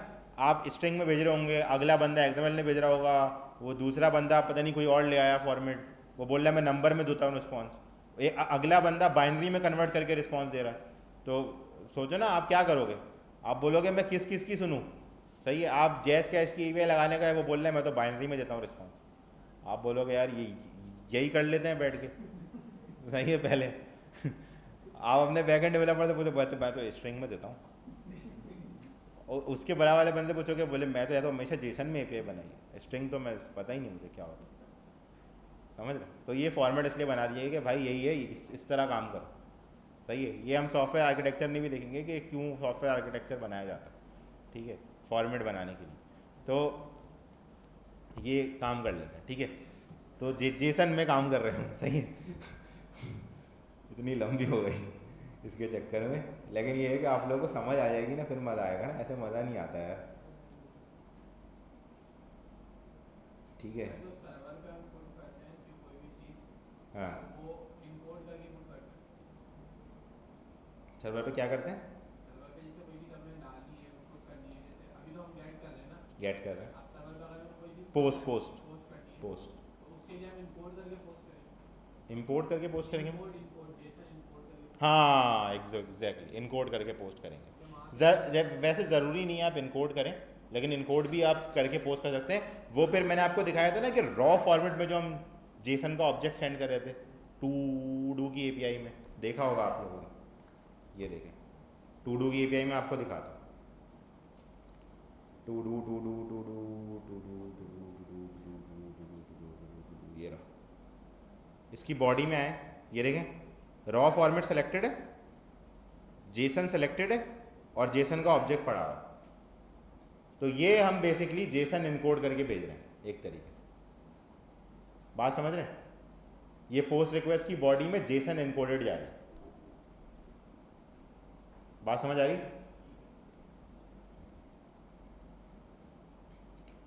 सही हो, नया प्रोजेक्ट बना दें। आज हमें डीओ समझना है असल में ना। पहले मैं आप लोगों को एचटीटीपी के साथ करके दिखाता हूँ, फिर मैं आपको डीओ के साथ करके दिखाता हूँ। ठीक है, सिर्फ एचटीटीपी रिप्लेस करके डीओ लगा देंगे, बाकी सब वैसा ही रहेगा, ताकि आपको समझ आ जाए कि कोई ऐसा फ़र्क नहीं है, बस हम किसी वजह से इस्तेमाल करेंगे डीओ का, और फिर हम आगे डीओ ही इस्तेमाल करेंगे। सही है, अच्छा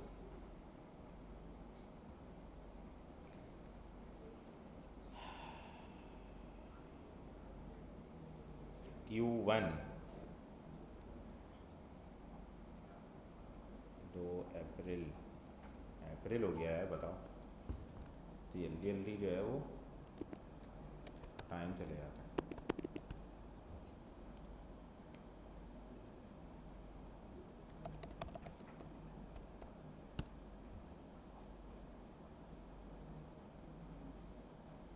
और ओपन कर लेते हैं, और इसका नाम हम रखते हैं स्लैश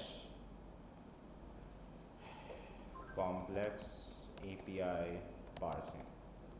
ठीक हो गया, वेब पे भी कर लेते हैं एहतियातन, और इसको कर लेते हैं फिनिश।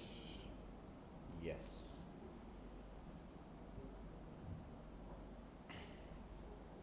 बैटरी का मसला अब मैंने हल कर लिया, अब मशीन बननी होगी बीच में। एसएमसी पागल हो गया था, एसएमसी मैंने मैकबुक बंद करके रीसेट किया। एप्पल की मैं सपोर्ट पे गया, तो उन्होंने मुझे चैट पे बोला कि जो है आप इसका एसएमसी रीसेट करो। तो मैंने कहा यार ये कैसे होगा? फिर उन्होंने बताया बंद करो, ये करो, वो करो, बटन दबाओ, 10 सेकंड रुको, पता नहीं क्या जादू ही कारनामा हुआ अंदर, और एसएमसी की दिमाग हिल गया। वो समझ गया कि बैटरी न्यू है, पुरानी नहीं है। वो ये समझने लग गया था कि बैटरी पुरानी हो गई। मैंने तो जो है सही हो गया फिर। वापस।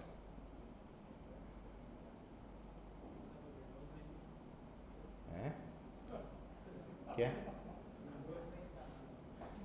विंडोज़ में ऐसा कुछ नहीं है भाई, माजरत। खुश फहमी में ना रहें। मैंने बताया ना कि ये रमज़ान की, हाँ मैं क्लास के एंड पे दोबारा अनाउंस कर दूंगा, याद दिला दीजिएगा बस, अगर रैम में से उड़ जाए तो। अच्छा, तो ये हमारे पास जो है होम बन गया वापस से, सही है। इसमें हम स्कैफोल्ड लगा लेते हैं, बॉडी लगा लेते हैं, ठीक है। और बॉडी के अंदर हम बना लेते हैं लिस्ट व्यू। उससे पहले हम ऐप बार भी लगा लेते हैं, ऐप बार लगा लेते हैं, ऐप बार, और टाइटल दे देते हैं, टेक्स्ट दे देते हैं। अरे ठीक है, बटन लिख गया, क्या हो गया? हाँ सही बात है। यहाँ पे हम लिखते हैं API कॉल्स कॉम्प्लेक्स, बॉडी।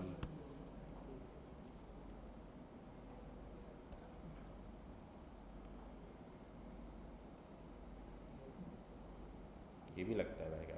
हाँ ये भी लगता है। ये इमोजी कीबोर्ड से, विंडोज़ में भी है ये, है, इतना तो है। आपको ढूंढना पड़ेगा कहाँ है। लिस्ट व्यू डॉट, अच्छा जी। तो आइटम बिल्डर ले लेते हैं, बॉडी बिल्डर, ठीक है। और इसके अंदर हम दे देते हैं अंडरस्कोर, कॉन्टेक्स्ट नहीं चाहिए हमें फ़िलहाल, और इंडेक्स ले देते हैं, ठीक है। और यहाँ दे देते हैं लिस्ट टाइप, ठीक है। और इसके अंदर देते हैं टाइटल, इसके अंदर एक टेक्स्ट दे देते हैं, इसमें क्या आएगा? बुक नेम, ठीक है। और लीडिंग में आएगी एक इमेज डॉट नेटवर्क। नेटवर्क मैंने बताया था ना आप लोगों को, URL से इमेज लोड कराएंगे, आज वो दिन आ गया, ठीक है। तो आज हम लोग फाइनली URL से इमेज लोड करा सकते हैं। अच्छा, तो ये आपकी इमेज का एक सैम्पल URL मैं कॉपी कर लेता हूँ यहाँ से, ठीक है, फ़िलहाल के लिए, क्योंकि अभी हम लोग API पार्स नहीं करके बैठे हैं, तो हम लोग फ़िलहाल इसको ऐसे ही डाल देते हैं, ठीक है, इमेज डॉट नेटवर्क में, कि यहाँ से उठा ले, हमारे को मसला चाहिए ही नहीं। और सब टाइटल के अंदर हम लोग डाल देते हैं ऑथर का नेम, ठीक है, ऑथर। देखिए मैंने अभी आपके सामने कैसे इंटीग्रेट करना स्टार्ट किया, बिल्कुल सिंपल तरीके से। अभी मैं कुछ नहीं सोच रहा, API model, parsing, Jason decode, encode, HTTP का URL इनकोड करना है, HTTP की लाइब्रेरी इंपोर्ट करनी है, कुछ भी नहीं लगाया मैंने। एप्लीकेशन क्रिएट करी और सिर्फ UI बना रहा हूँ, यही मैं आपको करने का बोल रहा हूँ। Start small. अभी मैं सोच भी नहीं रहा मुझे कैसे लगानी है API, सही है, नहीं सोचें, आप भी नहीं सोचें, सही है।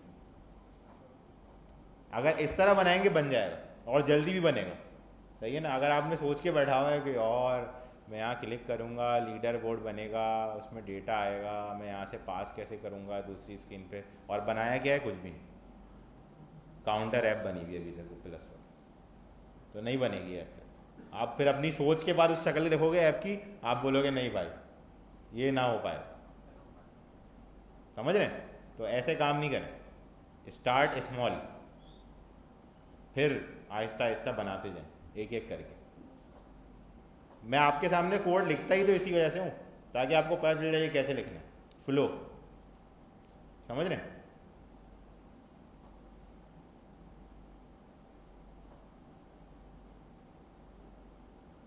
हाँ भाई क्या हुआ?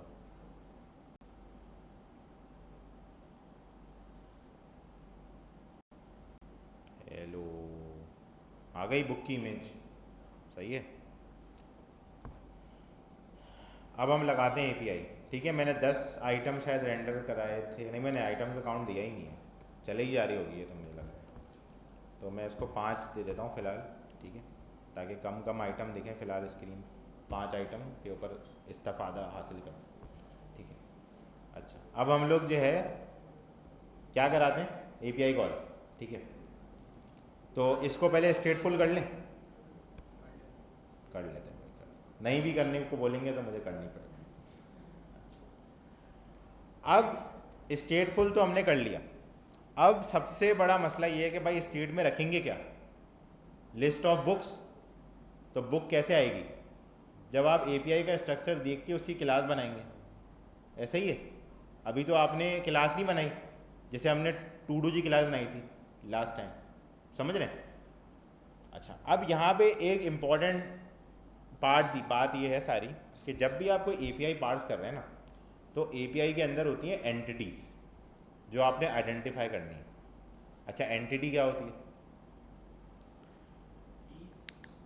नहीं, एंटिटीज़ कीज़ नहीं, एंटिटीज़ हैं सेट ऑफ वैल्यूज़ जो एक स्पेसिफिक मकसद के लिए बनाए गए।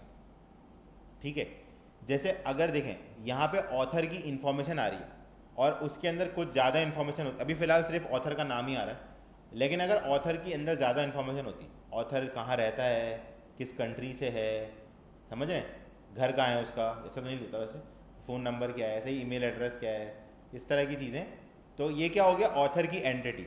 एपीआई आप एक ही कॉल कर रहे हैं, लेकिन उसमें क्या है, बुक की एंटिटी, उसके अंदर ऑथर की एंटिटी, समझ रहे हैं। तो पहले आपने क्या आइडेंटिफाई करना है कि इसमें एंटिटीज़ क्या हैं और आपके काम की कौन सी। सारी एंटिटीज़ पार्स करने की ज़रूरत नहीं होती, ये बात समझ रहे। अब मैं दोबारा से आपके सामने मैनुअली पार्स करूँगा, जो कि वैसे बहुत मुश्किल काम होता है, मैं करता नहीं, लेकिन मैं आपके सामने करना पड़ेगा मुझे, क्या कर सकता, सही है। तो वरना मैंने आपको दिखाया था ये किस तरह कन्वर्ट होती है, सही, जेसन टू डार्ट करना है, कॉपी पेस्ट करना है और वहाँ से कन्वर्ट हो जाएगी, मगर उसमें आपको समझ में कम आएगा और कन्वर्ट ज़्यादा हो, सही है। तो हम इसको करते हैं कन्वर्ट, ठीक है। अच्छा देखें, अब एंटिटी मैंने आपको समझाया ना, तो अभी हमारे पास जो एंटिटी है वो यहाँ पे सबसे बड़ी एंटिटी क्या है, बुक। एक एक इंडेक्स पे क्या रखी हुई है, बुक, बात समझ रहे हैं। ये देखें इंडेक्स में क्यों बोल रहा हूँ इसको, ये भी मैं आपको बता देता हूँ। मैंने इस पेज को रिलोड करा, आप देखें जेसन मेरे पास थोड़ा फॉर्मेटेड आ रही है, तो देखें मेरे पास, अभी इसको कोलैप्स कर देते हैं, स्टार्ट स्मॉल वाली पॉलिसी, सही है। अभी आइटम को ना देखें, सबसे पहले ये देखें कि स्टार्ट कहाँ से हो रहा है, ये क्या है, कर्ली ब्रैकेट है कि नहीं है, उसके अंदर क्या है, की है, और उसके अगेंस्ट में कोई वैल्यू है, ठीक है। ऐसे ही नीचे भी की है, आपको किस की से काम है, इस की से, है ना, ऐसा ही है। तो सबसे पहले आप एक क्लास बनाएं यहाँ पे, क्या ख्याल,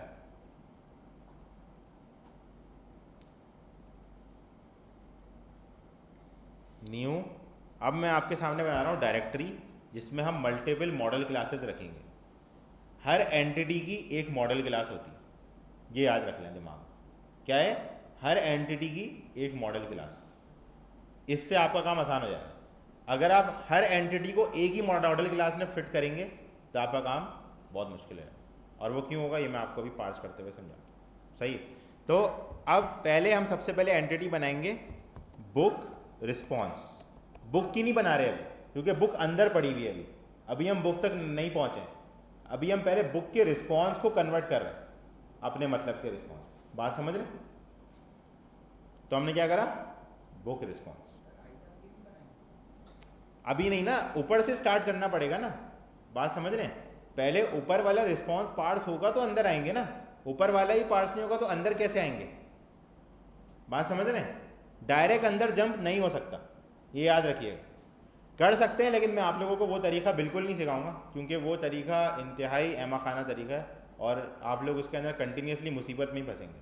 मतलब वो इस तरह का तरीका है कि आपने जेसन डिकोड करा, सीधा मैप आ गया, मैप के ऊपर डायरेक्ट आइटम की दे के उठा लिया, लेकिन ऐसा ना करिएगा, मैं आपको पर्सनली रिकमेंड करूँगा, क्योंकि इससे आप टाइप सेफ्टी से हट जाएंगे, और जब आप टाइप सेफ्टी से हटेंगे तो आपका कोड कंटिन्यूसली ब्रेक होता रहेगा, समझ रहे हैं। देखिए हमारे पास जो टाइप स्टैटिकली टाइप लैंग्वेजेस है ना, उनका एक मकसद है, अगर आप उनके मकसद को वायलेट करेंगे तो आपका कोड भी ख़राब हो, सही है, जो कि अनएक्सेप्टेबल, ऐसा कभी भी नहीं करना है, ठीक है। तो हमें स्टार्टिंग से स्ट्रक्चर में चलना है। तो हमने, अरे मैंने इसका फोल्डर बना दिया, रिफैक्टर रीनेम, इसका नाम क्या करना था, मॉडल्स, मॉडल्स, इसके अंदर हमने बनाने हैं अपने सारे मॉडल। तो हमने पहला क्या बनाना है, बुक रिस्पॉन्स, ठीक है। अच्छा हाँ हाँ भाई पूछो, नहीं ऐड करते रहो, टेंशन नहीं लो, सही है। अच्छा यहाँ पे हमने लिखा क्लास बुक रिस्पॉन्स, ठीक है। अच्छा, इसका यार नेमिंग कन्वेंशन थोड़ा सा अच्छा नहीं लग रहा मुझे, मैं अंडर स्कोर स्नेक केस कर देता हूँ उसको, ये मुझे बड़ा मसला है यार, ये थोड़ा सा बर्दाश्त करना पड़ेगा। अच्छा, अब मसला क्या है कि भाई उसमें हमें रखना है एक वेरिएबल, क्या, आइटम्स रखना है ना, वार आइटम्स। अब मसला ये है कि भाई इस आइटम की टाइप क्या होगी, सही है ना। तो अब अगर हम आइटम की वैल्यू को देखें तो यहाँ क्या लगा हुआ है, लिस्ट। बात समझ आ रही है, स्टेप बाय स्टेप करना है, जंप नहीं मारनी, वरना पार्स नहीं होगा, मैं बता रहा हूँ। ये हो गया ना, ये क्लास बनाई, वो छोड़ दें, वो ज़रूरत ही नहीं है ना, मैं यही कह रहा हूँ जिस एंटिटी की आपको ज़रूरत है उसकी बात करें, सारी पार्ट्स ना करें। सारी पार्ट्स कब करें, जब आपको कॉपी पेस्ट करके पार्ट्स करनी है, जब खुद से करनी है मेहनत लग रही है ना भाई, तो जो जो ज़रूरत है वो उठाएं। खुद से भी पूरी पार्ट्स कर सकते हैं, मगर फिर वो 4 घंटे और लगेंगे उसमें, सही है, तो फ़ायदा नहीं है। तो हम लोग काम की चीज़ें उठाते हैं, ठीक है। तो हमने क्या करा, आइटम पे आ गए, इन दोनों को हमने छोड़ दिया, ठीक है। हम बना सकते हैं, ये स्ट्रिंग टाइप का वेरिएबल बनेगा, ये इन टाइप का वेरिएबल बनेगा, वैल्यू देख लेना उसकी, वो स्ट्रिंग है, ये इंट है, ख़त्म। बनाना चाहे बना ले, कोई मसला नहीं है, ऐसा बना सकते हैं, ठीक है। इसका बना लेता हूँ समझाने के लिए, जस्ट इंट टोटल आइटम्स, ठीक है, ये मैंने बना दिया। अच्छा, अब आइटम्स की टाइप क्या होगी, लिस्ट, ठीक है ना, जिस तरह सबने बोला। लेकिन लिस्ट के अंदर भी हमें टाइप देनी होती है कि किस टाइप की लिस्ट है। तो अब उसके लिए हम आ जाएंगे इसके अंदर आ गए कि भाई हर एक आइटम पे क्या रखा हुआ है इस वक्त, मैप रखा हुआ है। ये लिस्ट है तो ये मैप है, यानी कि हर आइटम पे एक मैप है, ये देखें, एक मैप, दूसरा मैप, तीसरा मैप, चौथा मैप, समझ रहे हैं। हर एक आइटम पे एक इंडेक्स पे एक मैप रखा हुआ है। अब हम अगर पहले मैप को खोलते हैं तो इसके अंदर भी मल्टीपल प्रॉपर्टीज़ हैं, सही है। तो इसका मतलब हमें इस एंटिटी को पार्स करना है, इस एंटिटी की क्लास बनानी पड़ेगी, और हमें क्या चाहिए, टाइटल और ऑथर और इमेज तो नीचे वाले सेक्शन में, उसके ऊपर बाद में आते हैं। पहले हम किस पे आते हैं, आइटम के अंदर वॉल्यूम इन्फो, इसको पार्स करने की कोशिश करते हैं, ठीक है। तो अब हमें आइटम के लिए एक क्लास बनानी पड़ेगी जिसका क्या नाम होगा, इसके लिए, इस कर्ली ब्रैकेट के लिए क्लास बनानी है हमें पहले, इसका क्या नाम होगा, बुक। एक एंटिटी है ना, मैंने बताया एंटिटी के नाम से मॉडल बनाना है। मॉडल हमेशा किस नाम से बनेगा, एंटिटी के नाम से, जो एंटिटी है उसी नाम से बनाना, आइटम 1 आइटम 2 नहीं, इंतहाई गलत नेमिंग कन्वेंशन है, समझ रहे हैं। तो इस तरह करना है, क्योंकि देखें ये याद रखिएगा, जब भी आप कोड लिख रहे हैं ना, तो आप ये सोचें कि आप अपने लिए लिख रहे हैं, अगले के लिए लिख रहे हैं। अगला आएगा कल को आपके कोड पे काम करेगा, आपके टीम में मेंबर आएगा या आपका कोई कोड रिव्यू करेगा, तो वो आपको ये ना बोले भाई ये मुझे इसका मतलब तो बताओ, आइटम 2 का मतलब क्या है। उसको देखते ही समझ आना चाहिए कि आइटम 2 का मतलब क्या है, और वो कैसे आएगा, जब आप नाम से ही रखेंगे। बात समझ आ रहा है। तो हम यहाँ पे क्या रखेंगे, बुक।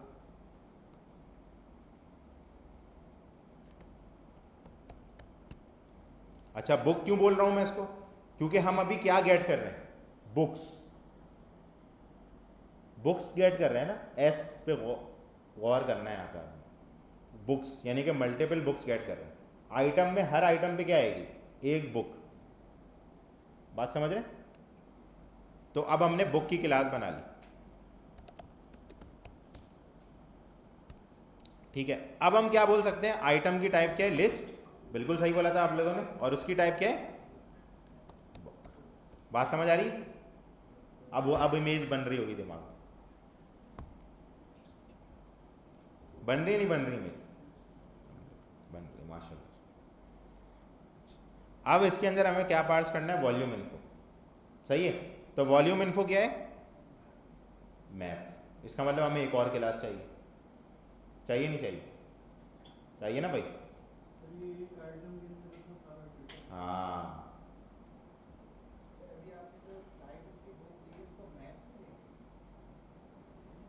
देखें हम लोग मैप उस वक्त उसको बोलेंगे जब हम सिर्फ जेसन से डिकोड कर रहे हैं। जेसन हमें डिकोड करके क्या देगा, मैप। नहीं, स्ट्रिंग तो हम उसको इनपुट में दे रहे हैं, आउटपुट में क्या दे रहे हैं, मैप दे रहा है या लिस्ट दे रहा है, जो भी उसके अंदर टू रूट पे होगी, जो यहाँ पे होगी, ये वाली टाइप देगा आपको वो हमेशा, ये याद रखिएगा, जो टाइप रूट पे होगी। अगर यहाँ पे स्क्वायर ब्रैकेट होता तो क्या मिलती, लिस्ट, कर्ली ब्रैकेट है तो क्या मिलेगा, मैप। इन यहाँ पे किसी को दे दें सब, फिर आगे जो है वो उसको डिस्ट्रीब्यूट करें, ठीक है। तो जो जेसन है ना, देखिए हम लोग जेसन से मैप डिकोड करा के भी पूरा काम कर सकते हैं, हमें क्लासेस बनाने की ज़रूरत नहीं है। हम क्लासेस बना क्यों रहे हैं, इसलिए बना रहे हैं कि अब देखें आपने कहीं उस रिस्पॉन्स को यूज़ करना है, तो अब आपको कैसे जाना पड़ेगा, मैप, आपका रूट वाला मैप, स्क्वायर ब्रैकेट, स्ट्रिंग में आइटम्स की, फिर स्क्वायर ब्रैकेट इंडेक्स, फिर स्क्वायर ब्रैकेट वॉल्यूम इन्फो की। मतलब मैं अगर आपको ये लिख के दिखाऊँ ना, तो ये इतना मुश्किल काम है लिखना, मैं आपको दिखाता हूँ। देखें, मुझे अगर ये काम करना है, ठीक है, तो मैं कैसे लिखूँगा, जो मेरा समझ लें कि मेरे पास जो रिस्पॉन्स सर्वर से आ रहा है ना, वो मैंने मैप में डिकोड कर लिया, मैं कोई मॉडल क्लासेस नहीं बना रहा। मैंने क्या लिखा, रिस्पॉन्स, मुझे वॉल्यूम इन्फो तक जाना है, अब सही है, तो मैं क्या लिखूँगा, रिस्पॉन्स स्ट्रिंग आइटम्स, अंदर आ गया आइटम पे, स्क्वायर ब्रैकेट 0, स्क्वायर ब्रैकेट ये वाली की 0 मतलब पहला आइटम उठा रहा, सही है। उसके बाद स्क्वायर ब्रैकेट, अब आप मुझे बताएं, ये लिखना आसान है आपके लिए, टाइटल, सही है। और अब मुझे ऑथर उठाना है, तो मुझे यही दोबारा कॉपी करना है यहाँ, और यहाँ पे लिखना है ऑथर, ठीक है। और ऑथर्स के आगे से अगर उसका पहला ऑथर उठाना है तो 0, ये लिखना है, समझ आई। अब मैं आपको यहाँ दो मसले समझा, पहले जी से जैसे भाई ने बोला मुश्किल है, बिल्कुल मुश्किल काम है, सही है। आपको कैसे पता लगेगा कहाँ पे स्क्वायर ब्रैकेट लगाना है, कहाँ पे इंडेक्स देना है, कहाँ पे की देनी है, जब आप डीप मैप में होंगे। देखिए मुझे अभी एग्जैक्टली पता है कि मुझे यहाँ 0 देना है, लेकिन मुझे अभी से 1 घंटे बाद नहीं पता होगा मुझे यहाँ पे 0 देना है, ये याद रखिएगा, बात समझ रहे। अब मैं क्या करूँगा, पहली चीज़ तो ये, दूसरी चीज़ ये कि जो ये स्ट्रिंग कीज दे रहे हैं ना आप, ये सबसे बड़ा मसला। आपने कहीं पे गलती से लिख दिया ये, अब क्या होगा, सारा कोड ब्रेक हो गया, क्योंकि ऐसी तो कोई की है ही नहीं। बात समझ आ रही है, मॉडल क्यों बना रहे हैं, इन कीज को एक्चुअल वेरिएबल्स में कन्वर्ट कर रहे हैं, जिसके थ्रू हम सिर्फ डॉट लगा लगा के एक्सेस करते रहेंगे, ऑब्जेक्ट डॉट की, खत्म, सिंपल। बात समझ रहे हैं। तो अब हम आते हैं वॉल्यूम इन्फो में, ठीक है। तो हम क्या बनाने जा रहे हैं, वॉल्यूम इन्फो की क्लास। हमने बुक बना ली है, ठीक है। पहले देखिए हमने बुक रिस्पॉन्स बनाया, उसमें हमने 2 आइटम उठाए रूट से, एक आइटम्स और एक टोटल आइटम्स का काउंट, ठीक है। आइटम की टाइप क्या है, बुक, बुक अभी खाली है, जिसके अंदर हमें क्या देना है, सॉरी एक, हाँ एक हमें ऑथर्स निकालना है, सही है। ऑथर्स क्या है, अगर आप यहाँ आके देखें तो ऑथर्स क्या है, लिस्ट ऑफ स्ट्रिंग, ये सिर्फ स्ट्रिंग है, देख रहे हैं, इसमें कोई की नहीं है, कोई मैप नहीं है, कोई डीप ऑब्जेक्ट नहीं है, सिर्फ स्ट्रिंग है। तो इसको आपको कोई लंबी नहीं करनी, आपने सिर्फ सिंपल क्या लिख देना है, लिस्ट ऑफ स्ट्रिंग। बात समझ रहे हैं,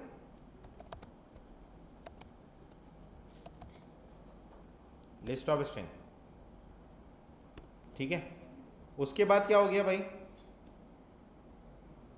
टाइटल, अच्छा एक मिनट, सॉरी मैं गलत आ गया, बुक में लिख रहा हूँ ये मैं, मुझे पहले वॉल्यूम इन्फो उठाना है ना,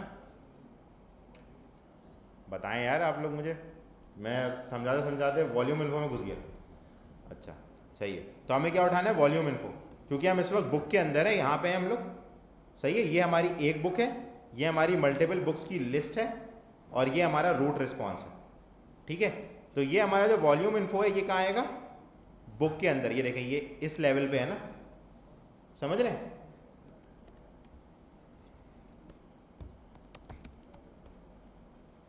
सारी ऑब्जेक्ट ओरिएंटेड निकल के आएगी अभी बाहर में, सही है। अच्छा ये आ गया वॉल्यूम इन्फो, सही है, बड़ा समझ आया, समझ आ रही है, समझ आ रही है, सही है। अच्छा ये आ गया वॉल्यूम इन्फो। अब ये वॉल्यूम इन्फो जो है इसके अंदर हमें क्लास बना के ये दो प्रॉपर्टीज़ कंटेन करनी पड़ेंगी। बात समझ आ रही है? तो हमें क्या लिखना है, volume info dot file volume info dot तो खुद ही लगा देगा वो, क्लास वॉल्यूम इन्फो।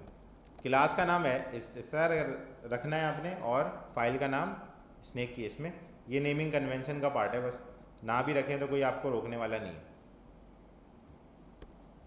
अच्छा अब वॉल्यूम इन्फो के अंदर हमें क्या चाहिए, स्ट्रिंग टाइटल, क्योंकि टाइटल हमारा क्या है, स्ट्रिंग है। बात समझ रहे, ये रहा टाइटल क्या है हमारा, स्ट्रिंग, वॉल्यूम इन्फो के अंदर। सही है, दोबारा देख लेंगे, ये बुक है, उसके अंदर वॉल्यूम इन्फो है, उसके अंदर सही है। अब है लिस्ट ऑफ ऑथर्स, तो इसके अंदर क्या है, लिस्ट ऑफ स्ट्रिंग, जिसका नाम क्या होगा, अरे नहीं स्ट्रिंग, मजाक कर।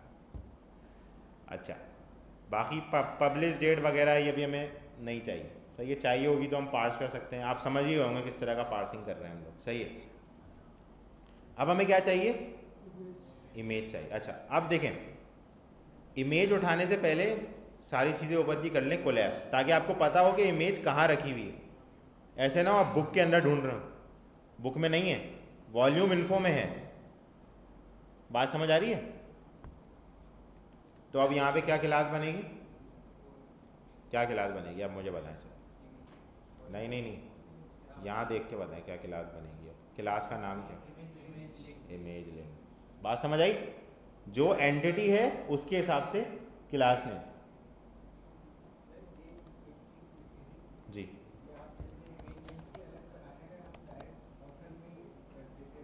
रख सकते हैं, रख सकते हैं, लेकिन जब आप और देखें, ये मैं आपको अभी जो सिखा रहा हूँ ना एपीआई कन्वर्जन, ये मैं आपको मैनुअली सिखा रहा हूँ, खुद से कर रहा हूँ, सही है। लेकिन जब आप सॉफ्टवेयर हाउस में कहीं काम कर रहे हैं या अपना कोई प्रोजेक्ट बना रहे हैं, तो आप खुद से तो नहीं करेंगे, वरना आपको वो जाके देगा जेसन की एपीआई जिसका ऑब्जेक्ट है कोई 120 लाइन का। ये होता है, ये तो कुछ भी नहीं है, 120 लाइन तो कुछ भी नहीं है, मैं आपको बता रहा हूँ, कुछ भी नहीं है, ये तो बिल्कुल छोटा सा रिस्पॉन्स है, सही है। तो इसलिए मैं आप लोगों को समझा रहा हूँ इतना जो है ना बार बार रिपीट करके, कि आप लोगों के दिमाग में एक चीज़ बैठ जाए कि भाई कैसे कॉम्प्लेक्स एपीआई रिस्पॉन्स पार्स होगा। तो जो है ना 120 लाइन कुछ भी नहीं है, और मैं आपको पहले ही बता दूँ। तो जो है 120 लाइन का ऑब्जेक्ट है, उसके ना समझ लें कि आपके पास कोई 50 वेरिएबल्स बन रहे हैं, आप बैठ के खुद से बनाएंगे नहीं बनाएंगे, है ना, कन्वर्ट करेंगे ना जाके। जब आप कन्वर्ट करेंगे ना तो वो इसी स्ट्रक्चर में कन्वर्ट करके देगा, ये याद रखिएगा।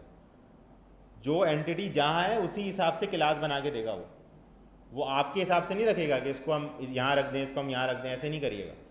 उससे आप दो मसले होंगे, एक तो आप ऑटोमेटिक कन्वर्जन जब करेंगे तो आपको समझ नहीं आएगा कि भाई इसने बाहर क्यों रखी, मैं अंदर रख देता। दूसरी चीज़ ये कि जब अगर किसी ने वहाँ कोई की ऐड कर दी रूट ऑब्जेक्ट में, जहाँ पे आपने अपना खुद का कस्टम वेरिएबल बना के रखा था, तो आप कंफ्यूज जाएंगे कि वो की पार्स करूँगा ये पार्स करूँगा, अगर दोनों का नेम सेम है तो। बात समझ रहे हैं? जैसे समझे कि आपने इमेज यूआरएल के नाम से एक की बना दी बुक के अंदर ही या वॉल्यूम इन्फो के अंदर ही, इमेज लिंक की अलग से क्लास नहीं बनाई।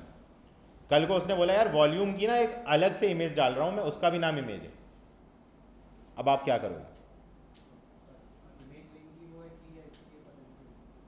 आपने उसका भी समझ लिया नाम इमेज रखा था, या इमेज लिंक चले उसने नाम इमेज लिंक रख दिया, अब क्या करें? बात समझ रहे? ऐसा ना करें, जो रिस्पॉन्स जैसा आ रहा है उसको वैसे ही पार्स करें, ये पर्सनल रिकमेंडेशन है। अपनी मर्जी की फनकारी उसके अंदर ना करें, क्योंकि वो आपके लिए महंगी पड़ेगी फ्यूचर में। अभी तो हो जाएगा काम, अभी काम हो जाएगा, फ्यूचर में महंगी पड़ेगी। अभी सस्ती, अभी बहुत सस्ती पड़ेगी आपको, आराम से काम हो जाएगा, लेकिन उसके लिए आपको पार्स करने में भी कॉम्प्लेक्स लिखना पड़ेगा थोड़ा सा, कि आप अंदर ही क्लास में खड़े होकर बाहर का रिस्पॉन्स पास कर रहे होंगे, या बाहर खड़े होकर अंदर का रिस्पॉन्स पास कर रहे होंगे, जो कि थोड़ा सा इलॉजिकल है। वैसे ही पार्स कर, वैसे ही पार्स कर, हाँ। और आपने तो करानी नहीं है ना, आपने तो कन्वर्ट करना है। मैं तो आपको भी इसलिए लिख के दिखा रहा हूँ कि पता चल जाए कैसे कन्वर्ट हो रही है। बात समझ रहे हैं? स्टार्ट स्मॉल वाली पॉलिसी के मुताबिक सही है। ये पॉलिसी मुझे महंगी पड़ जाती है इतना स्मॉल स्टार्ट करना पड़ता है कि जो है मैं स्मॉल हो जाऊंगा इसके अंदर। अच्छा, यहाँ पे देखें, अब हमारे पास दो चीज़ें हैं इमेज लिंक्स में, स्मॉल थंबनेल और थंबनेल। तो हमें क्या चाहिए? थंबनेल। स्मॉल तो तुम्हें चाहिए ही नहीं, सही है।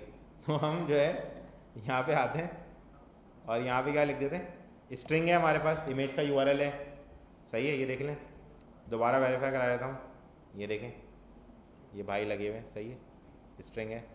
तो क्या हो गया? थंबनेल, ठीक है।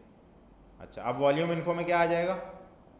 हमारी क्लास का नाम, यानी कि इमेज लिंक्स, सही है, इमेज लिंक्स। इसमें कोई लिस्ट वेस्ट कुछ लगाने की ज़रूरत नहीं है, क्योंकि सीधी सीधी क्लास है ये। बात समझ रहे हैं? सीधा मामला है ये, बिल्कुल। इमेज लिंक्स में आना है, सीधा ऑब्जेक्ट बना के वेरिएबल रख देना, लिस्ट करते हैं, ऐसा ही। समझ रहे बात को? जैसे हमने ऑथर्स के अंदर किया, देख के पार्स करना है बस, ऐसे आपने करना नहीं है, मैं आपको सिर्फ समझा रहा हूँ। ये असल में आपको ऐसे समझा रहा हूँ, जब आपके पास कॉम्प्लेक्स एपीआई आएगी ना, तो उसके अंदर मसले भी कॉम्प्लेक्स आएंगे। तो आप जब उसका रिस्पॉन्स जो आपने जनरेट किया होगा ना टूल से, वो जब आप चेंज करने आएंगे ना, तो आप कन्फ्यूज हो जाएंगे कि क्या हो रहा है। तो इसलिए मैं आपको पूरा फ्लो समझा रहा हूँ, सही है, कि आप कन्फ्यूज ना हो, ठीक है। तो हम इसका क्या बना लेते हैं? कंस्ट्रक्टर, ठीक है, सॉरी। अच्छा, हम लोग कंस्ट्रक्टर बनाने स्टार्ट करते हैं कहाँ से? बिल्कुल टॉप से, क्या ख्याल है? यहाँ से स्टार्ट करते हैं ताकि आप लोगों को स्टेप बाय स्टेप समझ में आए। तो यहाँ हम लोग ज़रा कंस्ट्रक्टर बना लें अच्छा सा।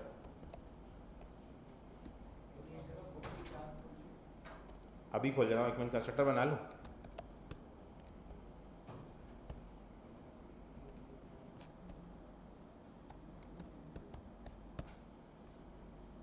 ठीक है, ये कंस्ट्रक्टर बन गया। अब आ जाते हैं बुक का कंस्ट्रक्टर बनाने, क्लास भी खुल गई। अब हमें इसमें क्या देना है? क्यों? समझ आई? क्योंकि टाइप क्या है? देखिए, सीधी सीधी क्लास है ये, बात समझ रहे हैं? सीधी सीधी क्लास। जब मैप आ गया तो क्या बनेगी? क्लास। जब लिस्ट आएगी तो लिस्ट, और फिर उसके अंदर की टाइप जो भी उसके अंदर कंटेन होगी। समझ आ रही? समझदार लोग हैं आप। अच्छा, कंस्ट्रक्टर जनरेट कर दो।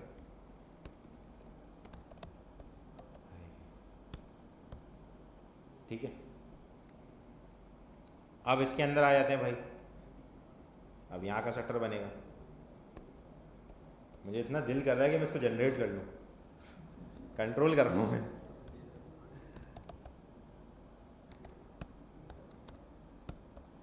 Authors this dot image links, ठीक है। लास्ट इमेज लिंक्स भाई साहब, इमेज लिंक्स 40 हो गए भाई। आज हमें वार्निंग मिली हुई है 4 बजे ख़त्म करनी। नहीं नहीं, मैं आपको निपटा के नहीं भेजूँगा, टेंशन नहीं, सही है। अच्छा, अब हम HTTP इंस्टॉल कर लें। हाइपर तहरीक तालिबान पाकिस्तान, HTTP पब। उन्हें पता ही नहीं है वो पब पे होस्ट हुए हुए, शायद उन्हें पता भी हो, वो भी फ्लटर पे ऐप बना रहे हो सकता है भाई, बना रहे हो, उन्हें भी काम पड़ सकता है ऐप बनाने का। ठीक है, आप लोगों की भी एम्प्लॉयमेंट क्रिएट हो जाएगी।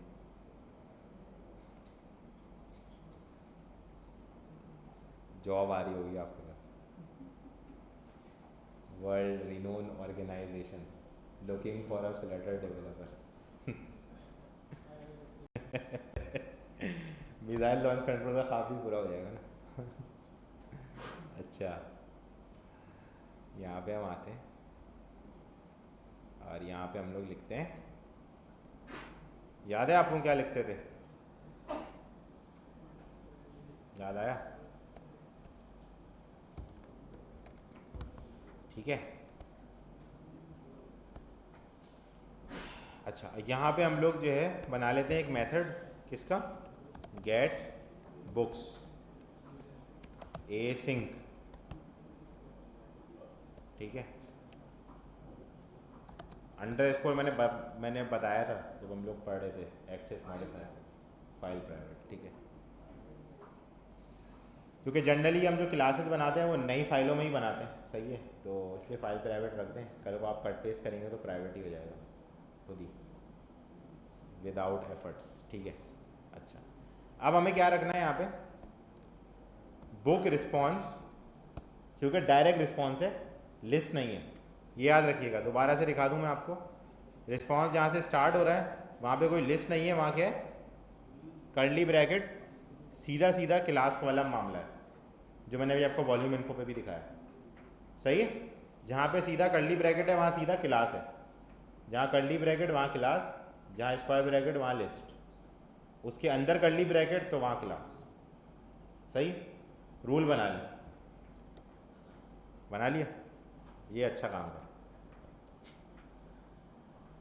अच्छा, boolean is loading equals to,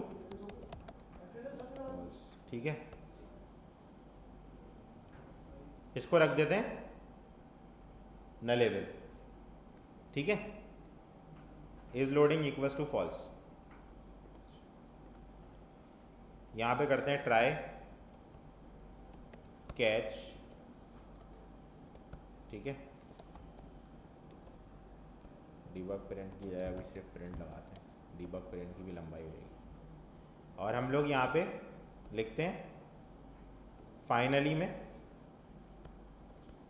set state is loading false, यहाँ पे फॉल्स होगी ना, और यहाँ ट्रू होगी मेथड के स्टार्ट में, बात समझ रहे हैं। और यहाँ पे हम बीच में अपना काम करेंगे ट्राई के अंदर, ठीक है। ये तो याद है ना सबको, इंपोर्ट कर लें, नहीं भी बोलेंगे तो करना पड़ेगा। 2 दफ़ा करना पड़ेगा, हमेशा यही हुआ है, सही बात है। हटा दिया उसने, हटा दिया, देखो कितना वाहियाती लगी, अबे भाई। अच्छा, कोड लिख के लिखूँ, अच्छा अच्छा सही है, समझ गई। बोल रहा क्यों बिला वजह इंपोर्ट लगा रहे, यूज़ तो करते नहीं हो। सही, तो ये भाई हम लिख लेते हैं पहले URL वगैरह, ताकि ये जो है हमारी बात मान जाए, ठीक है। नाराज़ हो रहा है वो, हम लिखते हैं वो उड़ा देता है, यार बताओ, ऐसे कौन करता है। हम क्या देंगे, URL क्या देंगे, ये, ठीक है। अब हम क्या देंगे इसके अंदर, URI.parse कर लिया, ठीक है। और नीचे हम क्या लेंगे, HTTP से रिस्पॉन्स, सही है। तो हम क्या लेंगे, var response equals to http.get और URL, ठीक है। अब वही HTTP के इंपोर्ट बाकी है, DOM पे हम इसको इंपोर्ट कर लेते, ठीक हो गया, मामलात हो गए सेटल। अच्छा, अब क्या मसला है भाई कि इसको पार्स करना है जेसन में, जो रिस्पॉन्स आएगा, सही है। तो रिस्पॉन्स तो आप लोगों को पता है माशाल्लाह से कि किस में आता है, माशाल्लाह माशाल्लाह, बड़ा अच्छा जवाब, ठीक है। तो हम लोग क्या करते हैं, var response str equals to response dot body, body में से आ जाएगा स्ट्रिंग, सही हो गया। अब हमें जेसन पार्स करनी है, सही है। तो जेसन कैसे पार्स होगी, क्योंकि हमने अभी कुछ लिखा नहीं है, तो हमने पहले लिखना है यहाँ पे var डिकोडेड, एक एक वेरिएबल एक एक लाइन में लिखूंगा मैं ताकि आप लोगों को समझ में आ जाए। तो JSON equals to JSON decode और रिस्पॉन्स str। बात समझ रहे हैं? यहाँ से रिस्पॉन्स की बॉडी निकली, स्ट्रिंग में कन्वर्ट हो गई, यहाँ स्टोर हुई, स्ट्रिंग कन्वर्टेड यहाँ चला गया, यहाँ से जेसन कन्वर्ट हो गया यहाँ आ गया। सही है? इसको हम लोग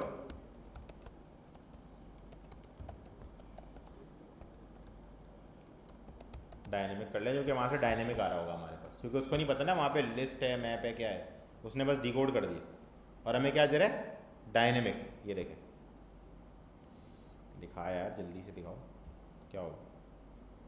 दिखा ही नहीं रहा है, नाराज़ हो गया, बोल रहा मैं नहीं दिखा, नहीं दिखा रहा, नहीं दिखा, आ गया, ये कहाँ गया भाई? ये रहा। सही है, सबूत के साथ काम किया हमने। डायनेमिक दे रहा है भाई, हमने उसको कास्ट कर लिया, हमको पता है ना क्या है वहाँ पे। स्टार्टिंग में क्या आ रहा है? मैप, कर्ली ब्रैकेट है ना स्टार्टिंग में, दिखाया मैंने भी, तो क्या आएगा? हाँ, list dynamic, list dynamic. List के अंदर मैप मत लिखिएगा टाइप में, ये देखिए कि अंदर मैप ही तो रखा हुआ है, मैं मैप लिख देता हूँ, क्योंकि वो सिर्फ डिकोड करता है फर्स्ट लेयर को, ये याद रखिएगा। वो फर्स्ट लेयर को डिकोड करता है, बाकी लेयर्स को वो डिकोड नहीं करता। सही है? मतलब वो स्ट्रक्चर में रख देता है उनको, लेकिन डिकोड नहीं रखी हुई होती उसने। डिकोडेड मतलब टाइप कन्वर्जन, ये बात समझ रहे हैं? Decoded means type conversion. तो वो स्ट्रक्चर रख लेता है लेकिन डिकोड नहीं करता। अब आप जब जैसे जैसे उसको अंदर घुसते जाएंगे तो आप अपने हिसाब से उसको कास्ट करके उसमें से वैल्यूज़ निकालते रहें। हर चीज़ डायनेमिक पे रखी हुई होगी अंदर। बात समझ रहे हैं? तो आपको क्या करना पड़ेगा? कास्ट। जैसे जैसे अंदर जाएंगे वैसे वैसे कास्ट करना। ठीक है, चलते हैं अंदर, अब देखते हैं क्या होगा। ठीक है, अच्छा, अब हमें बुक रिस्पॉन्स में कन्वर्ट करना है सबको, जो हमारे पास जेसन आई। सही है, हमने कोई ऐसा मैकेनिज्म लिखा तो नहीं है अभी तक, तो लिख देते हैं, क्या ख्याल है? तो हमें क्या लिखना है अब? यहाँ पे हमें लिखना है अब फैक्ट्री। याद है फैक्ट्री? पिछली बार हमने डायरेक्ट पार्स किया था, इसलिए मैंने दोबारा से एक पार्सिंग सिखाई है आज, कि हमने आज क्या पार्स करना है? डायरेक्ट रिस्पॉन्स, लिस्ट नहीं निकालनी इसमें से। पिछली बार हमने टू डूज की लिस्ट निकाली थी, याद होगा आपको, है ना? तो हम फैक्ट्री नहीं बना सकते थे, क्योंकि फैक्ट्री उसी टाइप का बनता है जिस टाइप की आपकी क्लास होती है। सही है ना? ये हमने पढ़ा था फैक्ट्री कैरेक्टर, क्योंकि फैक्ट्री कैरेक्टर पूछेगा मैं पकड़े मारूंगा उसको, तो फैक्ट्री कैरेक्टर नहीं पूछना है मुझसे। सही तो वो वीडियो में देखना। तो जो है, जो डिकोडेड है, जो हमारे पास जब डिकोडिंग हो रही थी वहाँ, तो वो आ रही थी लिस्ट में, तो हमने इसलिए उसका स्टैटिक मेथड बना के डिकोड कर लिया ताकि टाइप कंपैटिबिलिटी के इश्यूज खत्म हो जाए। फैक्ट्री में हमें अब मसला नहीं है टाइप कंपैटिबिलिटी का, क्योंकि हमें डायरेक्ट पार्स क्या करना है? बुक रिस्पॉन्स, सीधा क्लास पार्स करना है, तो अब मसला नहीं। बात समझ आ रही? यस, सही है। फैक्ट्री और क्या दे देते हैं? बुक रिस्पॉन्स डॉट क्या था? फ्रॉम जेसन टू जेसन नहीं, अभी तो फ्रॉम है ना, जेसन से कन्वर्ट करना। क्या ख्याल है? मैप स्ट्रिंग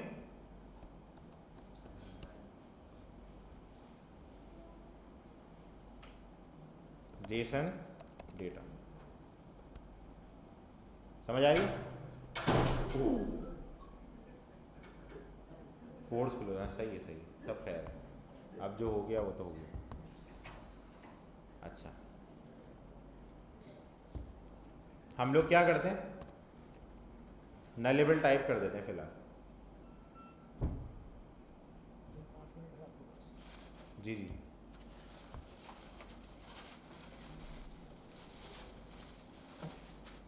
क्या मसला दे रहा है? अच्छा अच्छा अच्छा अच्छा, सॉरी, बोल रहा है मेरे अजीज़ दोस्त ऑब्जेक्ट तो दो। ठीक है, तो बिला वजह ऐसी ही फैक्ट्री बना के रख दी, कुछ दे वे नहीं रख। सही, अच्छा चलो, रिटर्न रख दिया। ठीक है, अच्छा, अब हम यहाँ पे करेंगे पार्सिंग का मैकेनिज्म। ठीक है, कैसे? हमने यहाँ पे लिखा वार बुक रिस्पॉन्स एक वेरिएबल, जैसे हमने लास्ट टाइम किया था, याद है, टेम्पररी वेरिएबल बनाया था अंदर, सबको याद है? नहीं भी याद तो अब याद कर लें, ठीक है। तो बुक रिस्पॉन्स, ठीक है।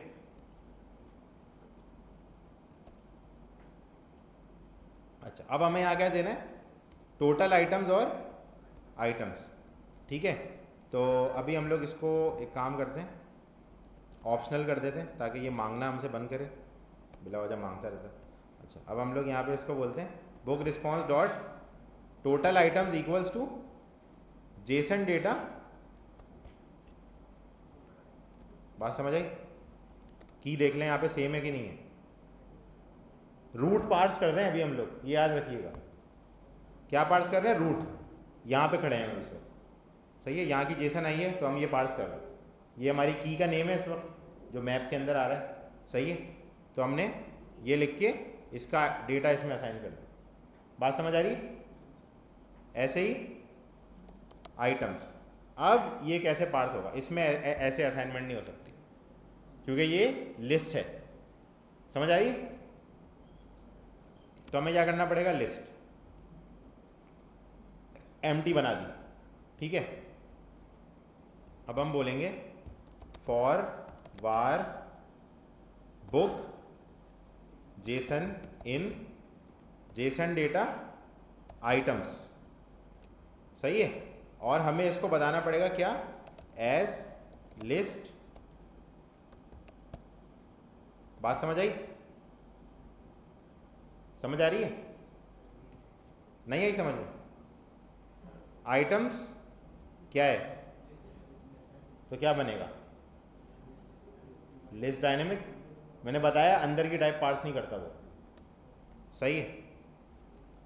अब हर आइटम पे क्या आ रहा है? मैप, सही बात है।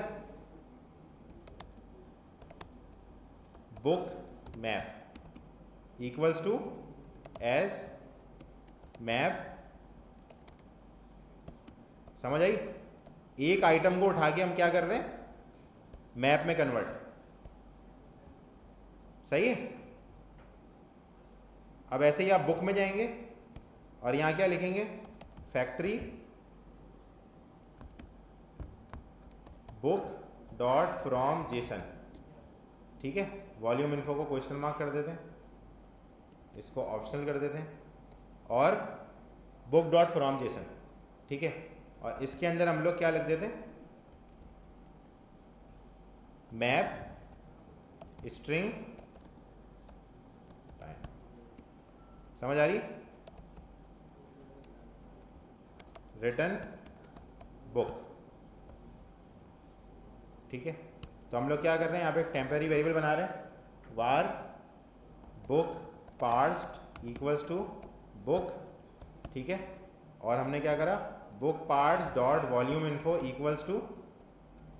अब मसला आ गया दोबारा कि वॉल्यूम इन्फो तो कॉम्प्लेक्स मैप है, वो डायरेक्ट कैसे कास्ट होगा? बात समझ रहे हैं? तो अब क्या होगा? वॉल्यूम इन्फो में घुसना पड़ेगा और यहाँ क्या बनाना पड़ेगा? समझ आ रही है या नहीं आ रही?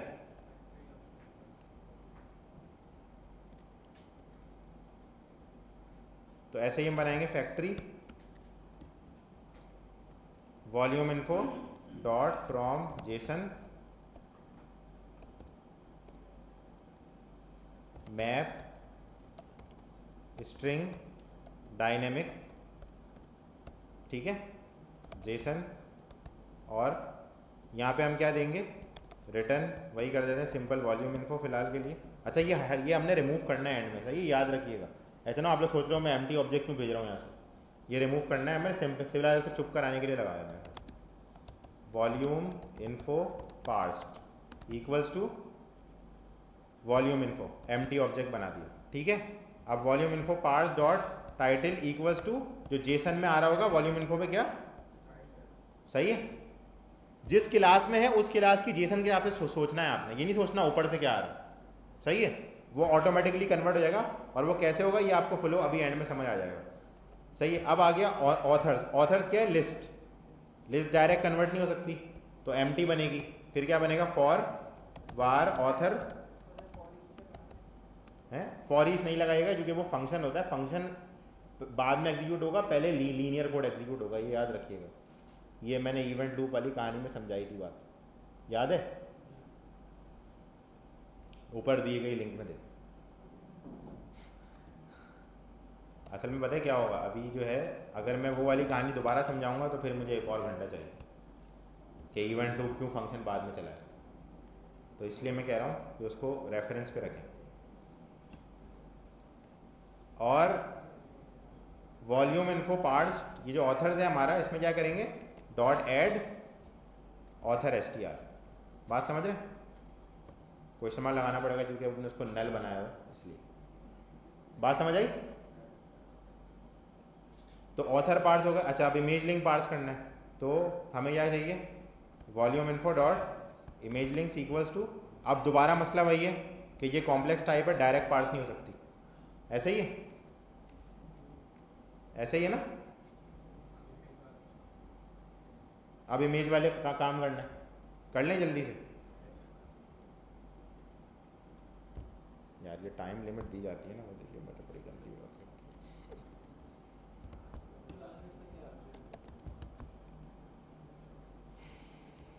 ना पूछे, मेरे साथ तो कुछ अर्जेंट नहीं है भाई, मैं तो जो है वो सब कैंसिल वैंसिल करके आता हूँ, बोलता हूँ भाई क्लास के लिए जो है ना वो सब कैंसिल है, मुझे यहाँ से ज़्यादा मज़ा कहीं भी नहीं आता।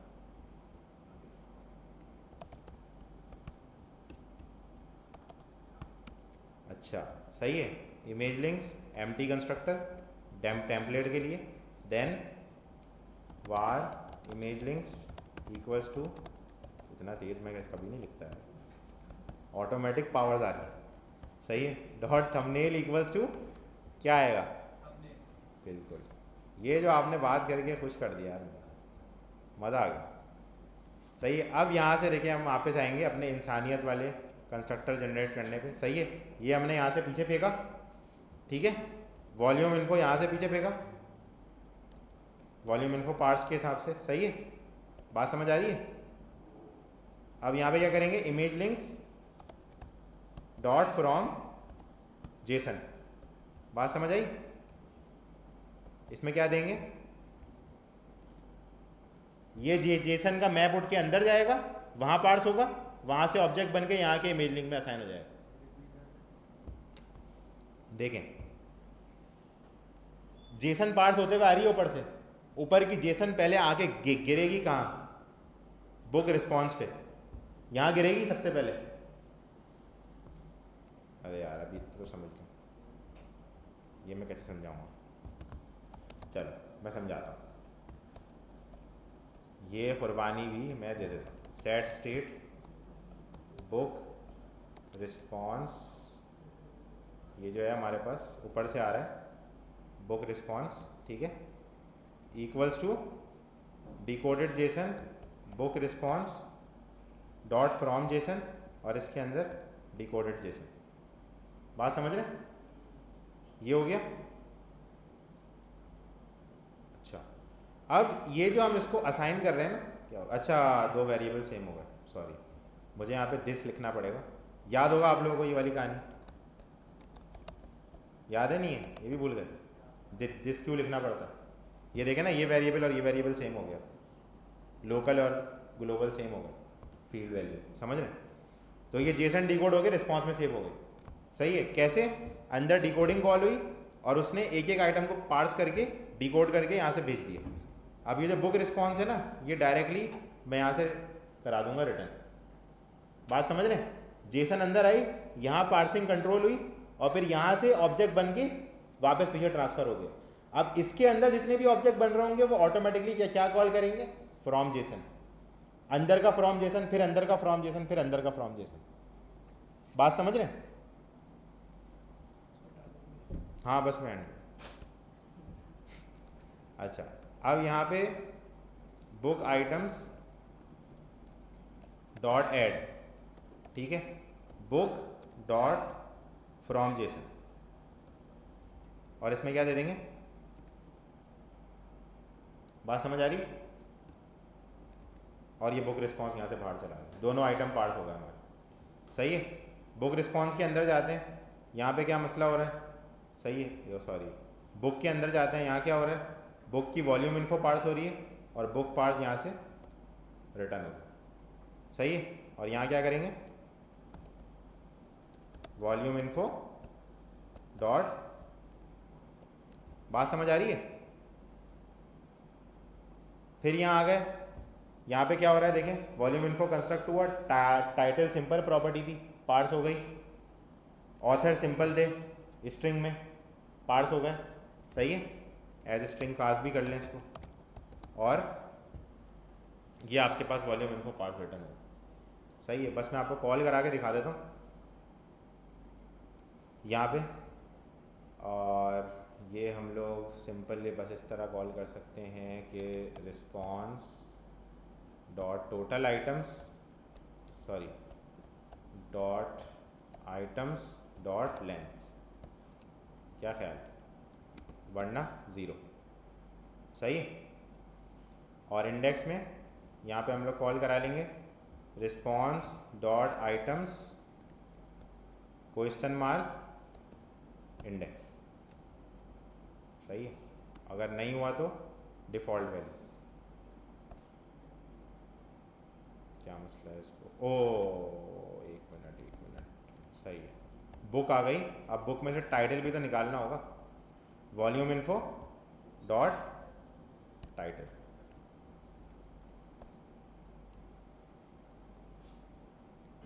ऐसे ही ऑथर नेम भी कर लेते हैं और ऐसे ये भी कर लेते हैं, author name authors dot first, ठीक है।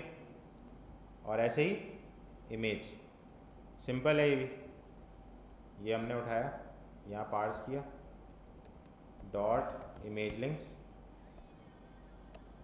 डॉट थंबनेल, बात समझ आई। ये मैंने नल चेक सेफ्टी के लिए लगा दिया, अगर इन केस कहीं पे नल आए तो, सही है। अब इसको रन करा लेते हैं,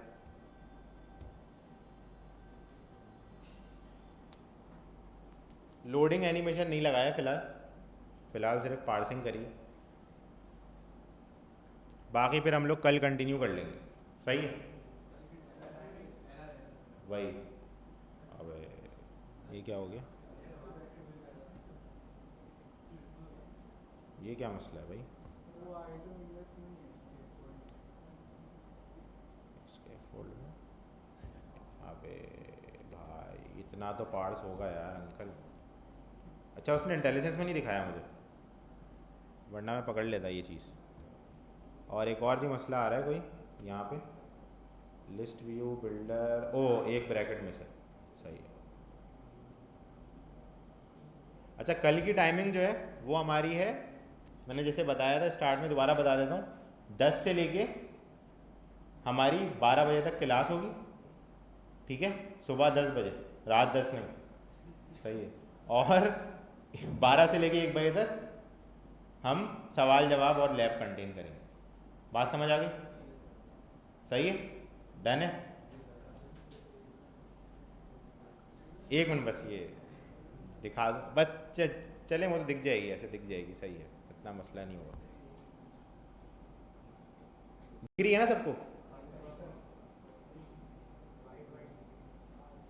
आ गई सारी बुक्स,